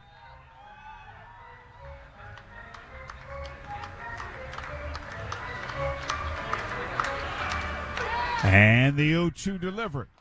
Swing and a miss. He struck him out. That's it. This game is over. Handhold strikes out the side.